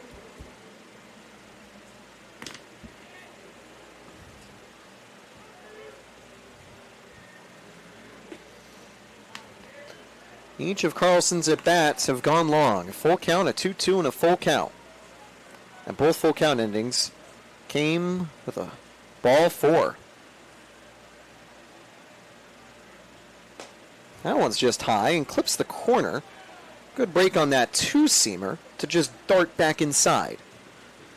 Evans awaits Irigoyen to follow. Irigoyen's in that awkward spot with the potential double play ball, where he might have to quickly put back on the catcher's gear. Tampa would like to keep things going as we have some dark, cloudy skies as the sun has fully set. But we do remain nice and dry here at the stadium. That one's going to miss outside, and Woodburn is out! Quick toss from Polenski to Clay. Just the second time this year Woodburn's been caught stealing. And that one is going to be 3-1 on the count. If that was just one pitch later, or one extra ball on the count, Woodburn would have been automatically safe with the 4-pitch walk. Instead, it's a miss the very next time to give Tampa another base runner. Quick conference on the mound. Just between pitcher and coach here. The rest of the infield won't join them. Flanders does have an out. You imagine he'll try to be working away to Evans. And while there is some players getting ready in the bullpen, there won't be a direct change just yet.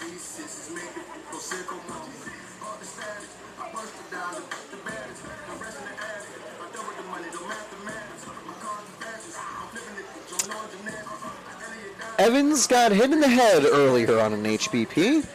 He followed it up with a fielder's choice in the 4th. While he's reached on base every single time, he's 1 for 2 today. And he's got one out. Look at the shift for Evans. That one's going to miss inside, ball 1. You can't see the shift on screen, but That shortstop is just to the right of the camera, and the second baseman is just camping behind second. As that one misses outside, 2-0.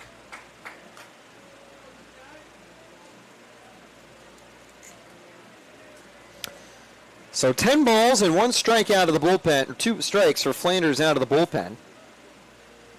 But he will hit the corner there, 2-1. The lefty quickly warming up with Books on deck. If he misses again, I'd imagine they'd pull Flanders for a platoon matchup with 2 on and 1 away. Hit sharply to short. They won't have time for 2. He eats it up and gets the force.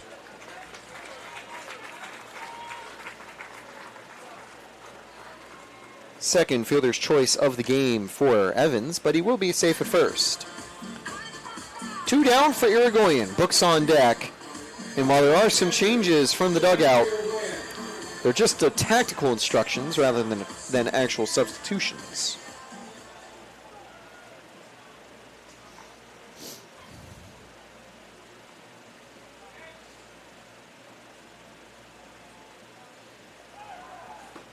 Ball 1, no, called strike. Either way, Evans is safe. That is his second steal of the game.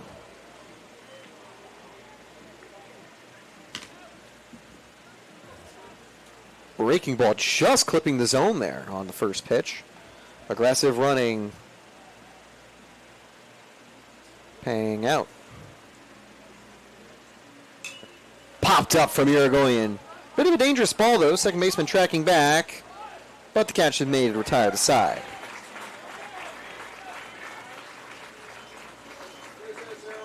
So, it was a bit scary with 2 walks from Flanders, but he keeps things clean with one runner stranded. Top of the 7th. We'll be right back.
So here we go.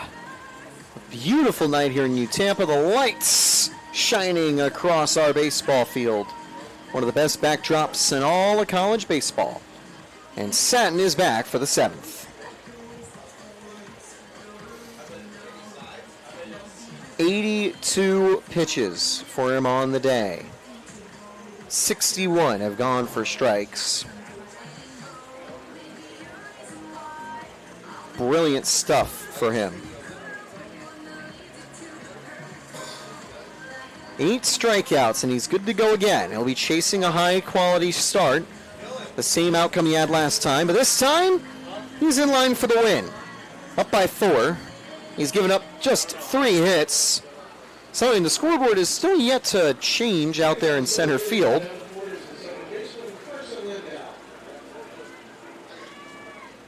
Tampa, conversely, have put 6 hits on the board and more free bases.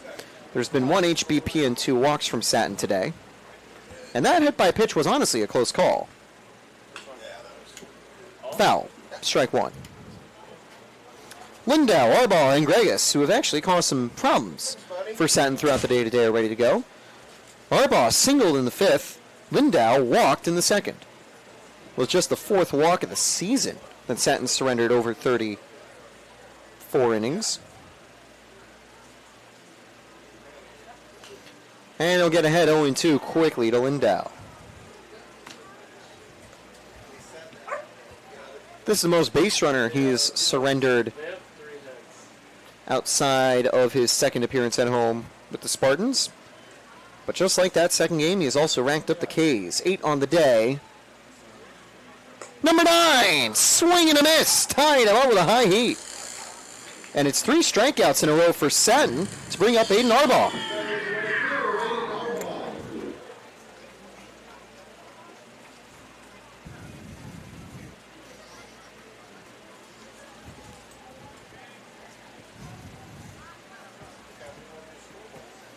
Coach Jimenez also saying some praises for Satin when I was able to catch up with him pre-game as the count goes 1-0, saying that, he's just been consistent.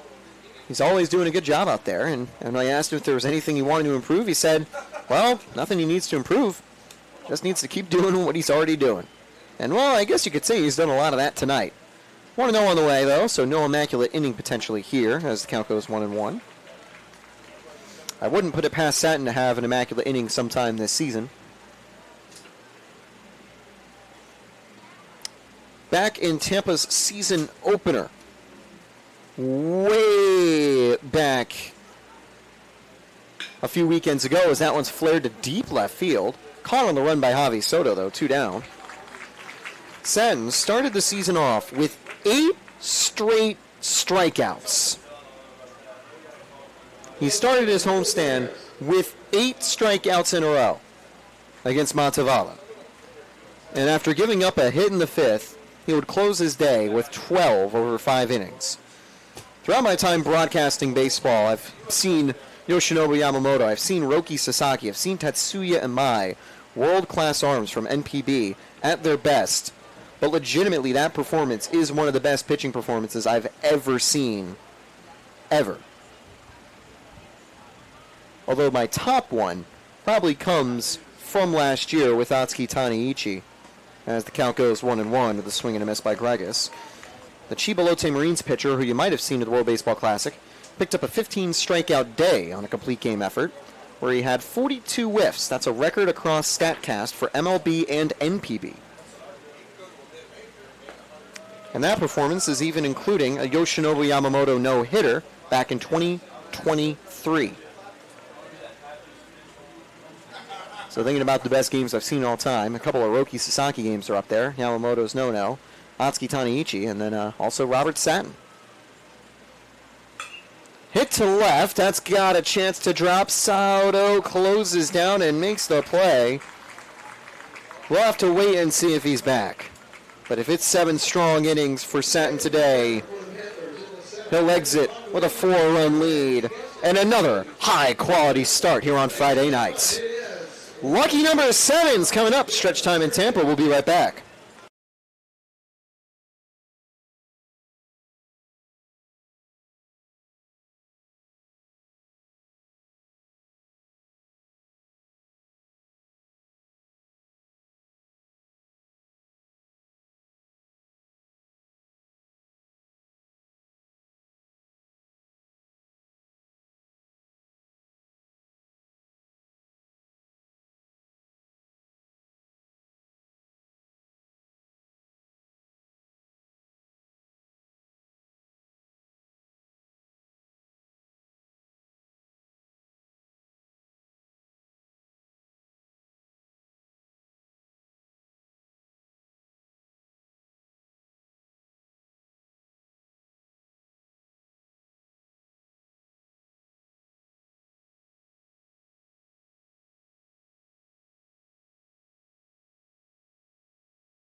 So we continue. Bottom of the 7th, it's the lucky 7 for the Spartans. Flanders stays on the mound as we continue.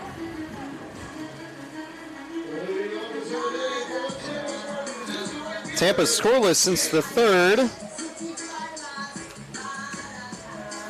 They've left 2 on the base path in the most recent innings. 3 in total off the last 3 frames. Jake Books, Vanacek, and Soto to try to turn it around. Strike 1. Tampa's already got a 4-run lead.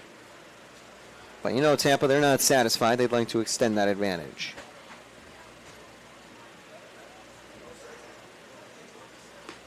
1-1, missing away. And it looks like there is a little bit of precipitation. Scratch a little. It is starting to rain somewhat here at Tampa. But with our turf field, as long as there's no lightning, we should be able to go the rest of the way. While it is a bit of a grazing mist that you can kind of see off of the stadium lights, I don't think it'll be impacting too much of the field just yet. That one missing inside. Ball 2. Give a big shout out to Dwayne, who might be watching the game at home. He hates it whenever I bring up the weather on our broadcasts, especially when we're doing the games together at softball, him on the PA and me on the air, 2-2. Lefty still warming up for Davenport's bullpen in case they need to make the call. But for now, Vanacek waiting for the 2-2 for Bucks. Oh, ball 3 right on the corner. Close one there. We've seen a few of those from Sound where he thought it was strike 3 but couldn't go. One more time to Bucks. Fouled again. Flanders' commands look better to start this inning. 16 pitches and 6 strikes back in the 6th. Ball 4, and that one bounces away from the catcher. Third walk out of the bullpen for Flanders. And that will bring up Walker Vanacek. Now I wonder if this is the type of the game, part of the game where you might see a defensive or pinch running change for Brooks. It's close enough where you could warrant the defensive swap. But Urso is satisfied for now. Here's Vanacek. Slider missing away. By the way, Vanacek's listed primary position was at catcher, but he's been the everyday first baseman for the Spartans this year.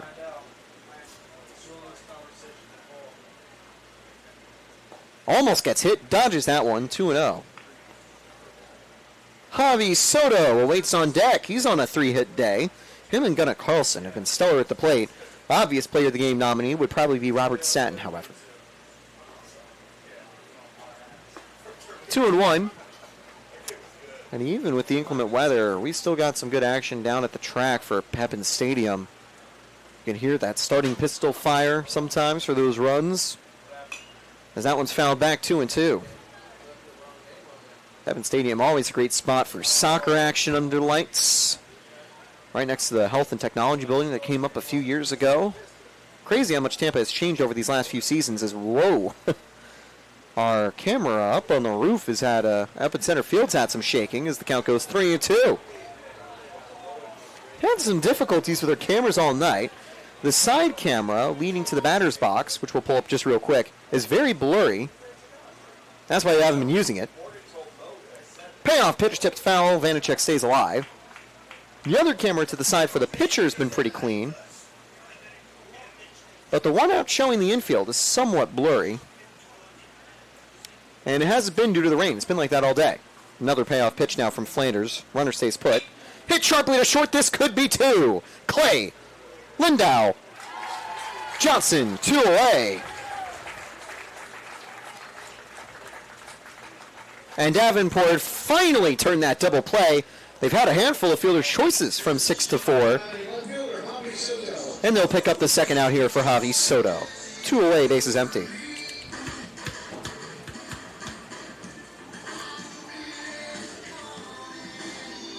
Apart from Florida, there's been some pretty severe weather over the last few weeks across the nation. Soto down the right field line. That is in range for Arbaugh. He makes the catch to end the frame. He was shifted a little to the left, so it was a tough ball to get to. And despite another walk, it's a quick inning out of Flanders with a double play and flyout. We'll see if he's back, although it looks like Tampa will finally make a change. Satin's day's done, and an unlucky 7th comes to a close. Top of the 8th coming up.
Final line score for Robert Sen, 7 innings, 9 strikeouts, 3 hits, and 2 walks. No earned runs on the day, no unearned runs either. So we'll improve upon his already impressive 0.28 ERA. Tampa's going to go high leverage out of the bullpen. Luke Fikar ready to close the door. He started his Spartans tenure playing third base, replacing the injured Martinez. But since then, he's had a chance to shine and has become a premier high-leverage reliever alongside Sam Avier for Tampa. 2 saves and 7 clean innings. He has struck out 6 to just 1 walk. And he's got that sidearm submarine release. My colleague Landon Wise mentioned it was a lot like Darren O'Day out of MLB The Show. Darren O'Day's got a cool new card in the new version of the game that just released with early access yesterday. It's part of that team affinity set. Ball one on the corner. Good sinker out of Fikar. Top of the order, Clay, Eppel, and Johnson to up.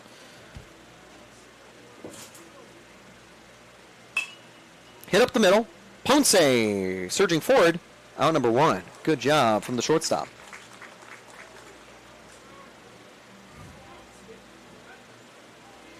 Fikar was a two-way player last season with Hillsborough Community College. Hit .340 at a 4.7 ERA in 15 innings. And while he was a little more impressive at the plate in the Citrus Conference, he's been pretty impressive on the mound here for the Spartans. Not that he's been bad at the plate. He's gone on base at a .444 clip in his limited appearances. And in a pinch, he can play good third base defense. 1-1. Kind of ironic that he wears the number 9 that has been worn by a previous two-way man who played third in Anthony Nunez.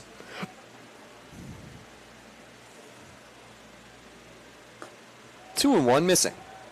Big difference being that Nunez is now a Baltimore Oriole after getting signed as an undrafted free agent by the New York Mets and traded at the deadline in a deal involving Cedric Mullins, 2-2. Nunez has had a meteoric rise through the minor leagues. As that one's going to be chopped on the ground. Fikar is going to field it himself. Quick toss to first.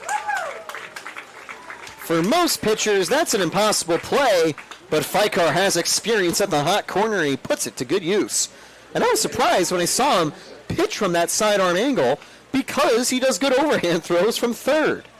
But guess what? You know that sidearm angle is always a nice asset to have on the mound. 2 down for Justin Johnson. Strike 1.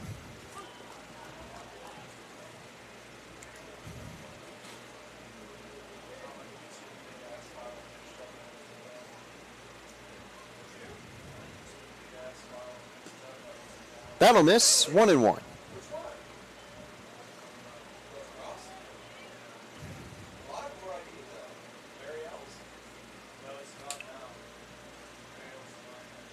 Fouled away. 1-2.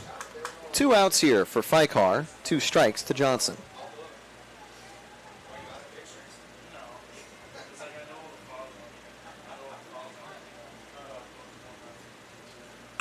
Hit to second, that'll get over the head of Woodburn, and roll to the gap.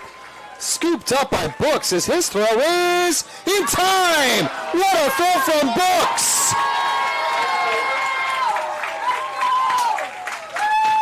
What was I talking about? A defensive substitution. A rocket out of right field for Jake Brooks. The outfield assist ends the inning on the 2-out base hit. What a play to go 1, 2, 3 for Luke Fikar off to the bottom of the 8th.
That time. 3, 2, 1, live.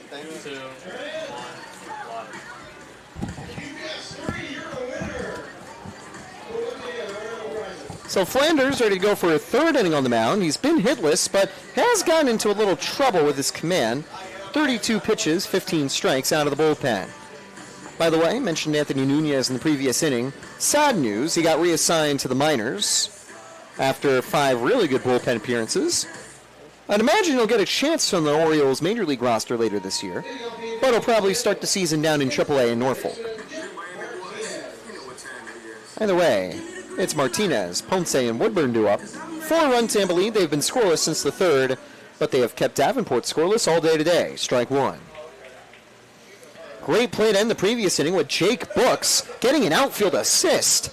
That ball was rolled into the gap. Books intercepted it, turned and fired a good throw to second base.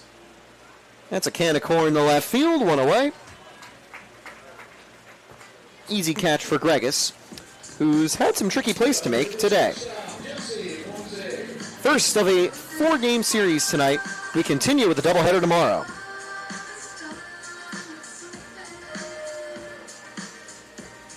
The first game will be at 1 p.m. Second game slated for 4, but given that baseball games typically go longer than just 2 hours, I would reckon 4:30 is a more likely starting time.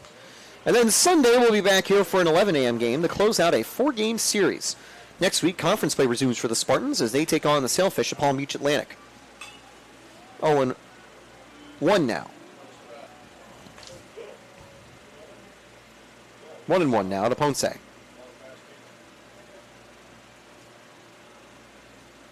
Hitless today for Ponce. And he'll take on the corner for ball 2.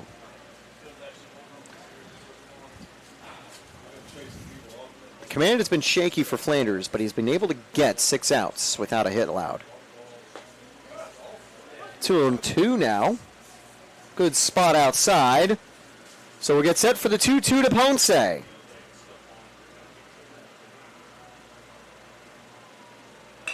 up the middle. That one goes behind Flanders for the first hit against the right-hander for the Spartans. And Ponce gets a base hit. We'll see if he's running, though. Even though Tampa's up 4, they wouldn't mind maybe doing some aggressive plays for a 5th. If we get a Carlson at bat, this is where you might see a call to the lefty for Davenport. Unless there's 2 outs, then they might let Flanders try to close the door. Bottom of the 8th, last chance for the Spartans to extend their lead before last chance saloon. A jump for Ponce as that misses inside, ball 1. I think he wanted to throw off Flanders and Pawensky there. Pawensky, the battery mate to Knorr. Here's the 1-0 to Woodburn. Quick turn, Ponce safe. That throw almost gets away from Johnson. You don't have a disengage limit here compared to MLB, although college did pick up the pitch clock a few years back, and as that's another pickoff throw, Ponce safe. You can see it out in center field, the pitch count clocking down. There are not too many violations, but they will happen a handful of times throughout a series. Another big jump for Ponce as the count goes 1-1. He has been very jumpy over at first to try to mess with Flanders. Flanders has been a bit more in a rhythm this inning, and I think he'd like to throw him off of it. Another pickoff, and Ponce safe. There was a good turn earlier when I believe it was Woodburn on base. No, it was Evans, actually, after hit by pitch.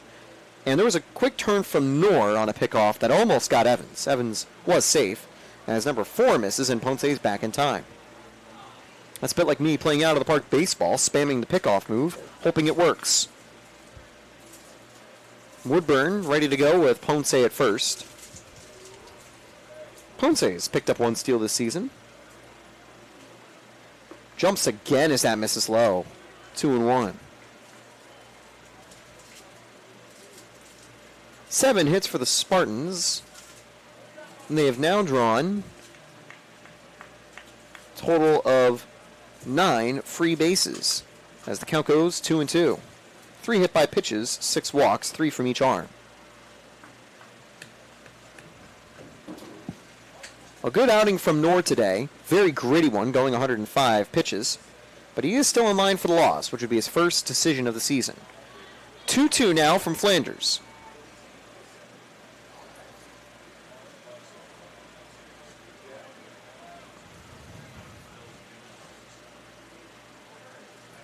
Another turn, and that one's dropped by the first baseman, but he does keep the ball in front of him. I remember in the national championships, Tampa had a very big play last year on a missed pickoff throw. One of the other big plays, that Cole Russo grand salami. There goes Ponce, and there's a fly ball from Woodburn. Ponce is going to have to turn around. Catch made in right. That is where the hit and run backfires. 2 down now for Gunnar Carlson.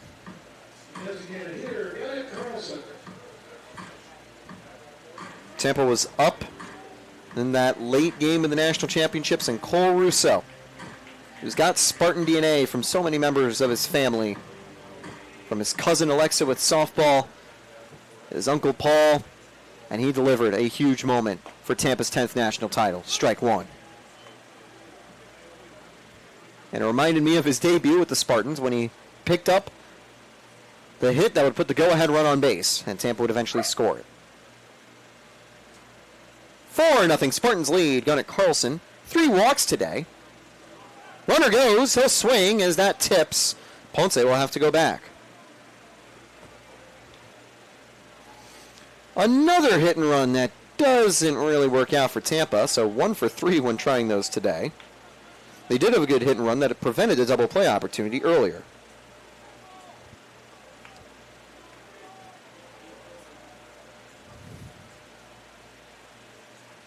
Another jump from Ponce, but he stays put, 1-2.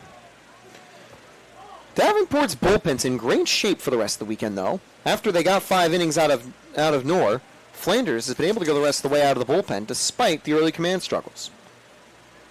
Although the outing continues, 2-2.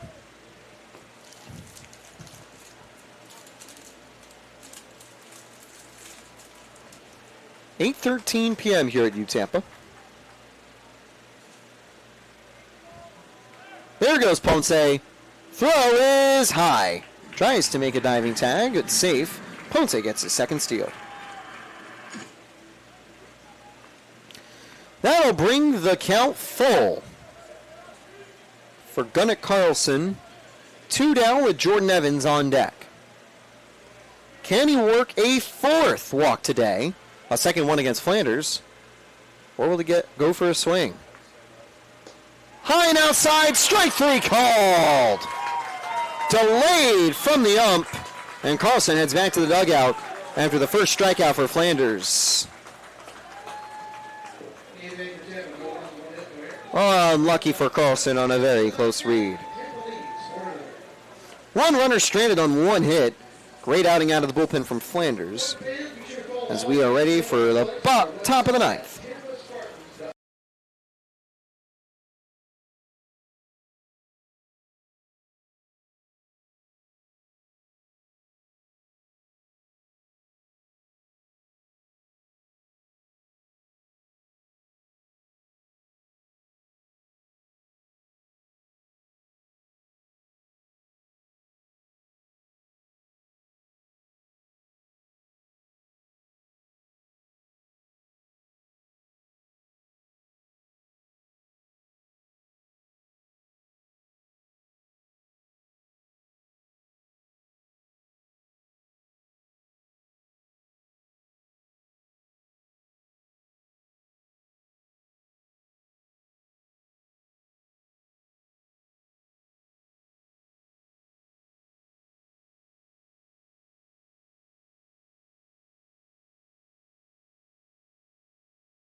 So Frykar ready to go for the final inning.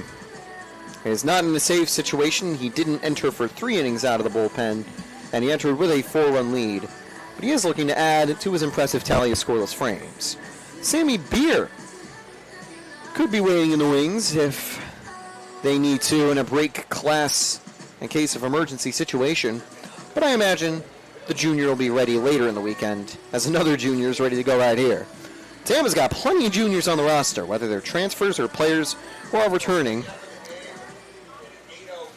Tampa lives through a lot of moves through the portal, and not just by bringing in some D1 veterans, but also with those JUCO transfers that always tend to break out in big ways.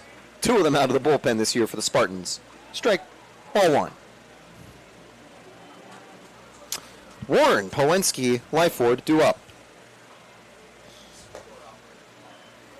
1-1. Franco has already done some community work for the Spartans, helping volunteer at some baseball and flag football camps.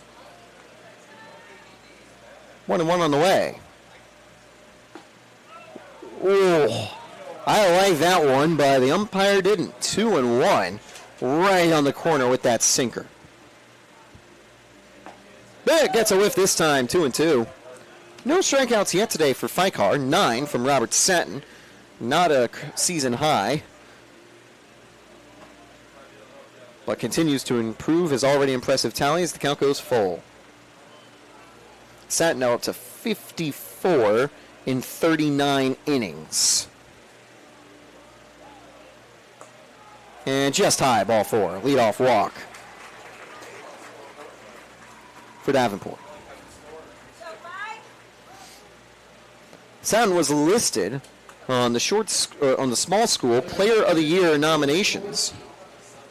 That's one of the 7 representatives out of D2, and I certainly would say that he is the favorite out of any pitcher on that D2 list.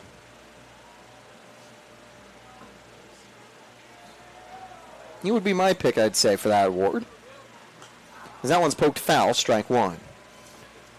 Powinski struck out 3 times against Satin today, even with the righty-lefty advantage.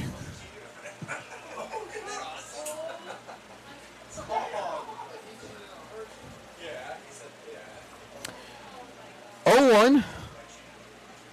That one missing outside. Great dive there from Irigoyen.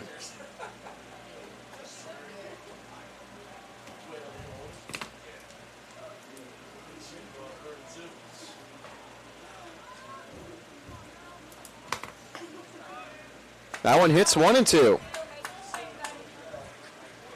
Powinski, the last thing he'd like is a golden sombrero for 4 strikeouts in the game. Setting up away. Hit over the third baseman. That'll drop down and put runners at first and third, maybe even second at third. The quick relay will keep him at the corners. Just poked the right direction over Javi Martinez. Or Jack Martinez. 2 on, no outs. Dangerous spot here for the Panthers.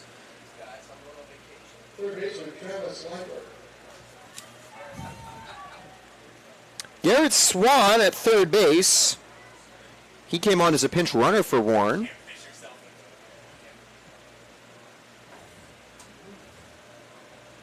And he's now 90 feet away. First pitch inside, ball 1.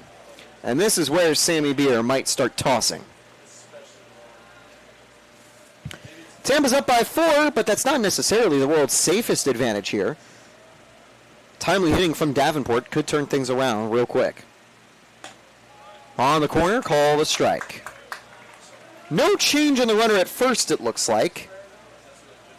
Actually, no, it does look like there is a runner. No, it isn't. It's still Powinski.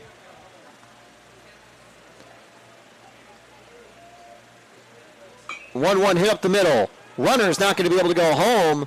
Fikar's throw to first in time. Awkward angle to receive it for Carlson, but he gets it. A sacrifice ground out, if you will, advancing Powinski, getting rid of the double play ball. Carson Lindau ready to go. Really good defense for Fikar. Most pitchers not able to do what Fikar does. That's because Fikar is a two-way man, as Urso is coming out. Are they going to be making a defensive change? It looks like it. I think they might move Fikar to third for Martinez as they bring in someone out of the bullpen. So yes, that is the call with 2 in scoring position. I'd imagine that Fikar, the reason that Urso went to the ump first, is to say that he's just going to pick up a spot at the hot corner. So Tampa forfeits the DH. Martinez will be the one headed back to the dugout, done for the day. And we'll be back with a call to the bullpen for the Spartans. Save opportunity, not on the cards just yet, but pretty much right there. We'll be right back.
So Tampa does indeed move the two-way man to the hot corner. Tampa trusting the defense of Fikar late in the game at third base. This move does forfeit Tampa's DH to keep Fikar in. Josiah Velasquez is who will be on the mound.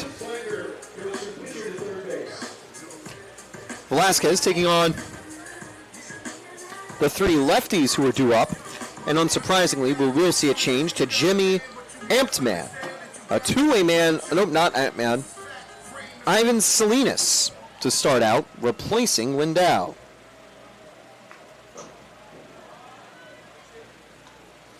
So it's Salinas, the number 25, ready to go against Velasquez. Velasquez has had 5 games and 6 pretty clean innings out of the bullpen. Just 1 run allowed, as that's strike 1. He has struck out 5, he's walked 2. Velasquez, a junior out of Florida Southwestern College, another Citrus Conference mover. Breaking ball missing away, 1-1. Tying runs on deck. And it looks like it is still Arbot due up. I think they'll be keeping the bat of that lefty, although they do replace Lindau's bat. Tipped foul, 1-2. The junior catcher, Salinas, is ready to go. He is 3 for 8 in what's primarily been starts as a reserve catcher behind Pawlenski. .625 slugging despite no home runs. 2 of his 3 hits were for extra bases. 2 doubles. 1-2 now from Velasquez. Ooh, high breaking ball, 2-2. Broke across the plate but missed. That is closer than it looked like upon the reception. If you think about the strike zone, you know, it extends outwards as a 3D object. And chokes him up for strike 3. Completely froze Salinas, who has an unsuccessful pinch hit appearance. And Velasquez is 1 out away from closing the door and keeping Tampa in front.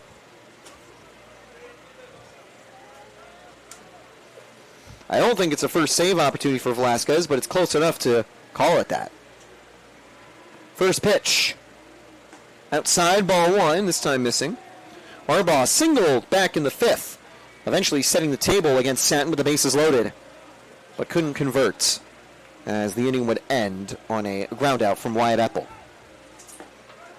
Strike 1, fastball down the middle, no fear out of that offering for the junior out of Fort Myers. Last year with Florida Southwestern, had 45 strikeouts in 43 innings. Flared and foul, so it's 1-2. Davenport down to their last strike.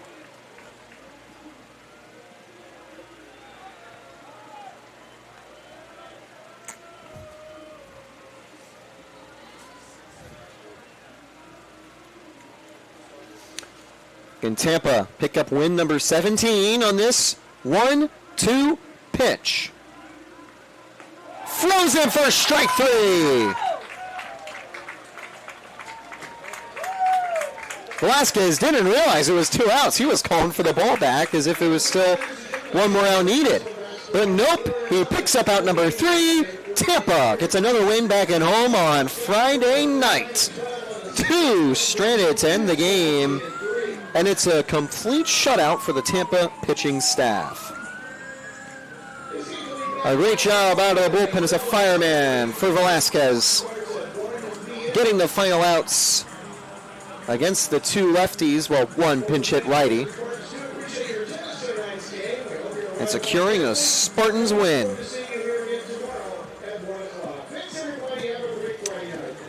A great night of baseball has come to a close here at UTampa.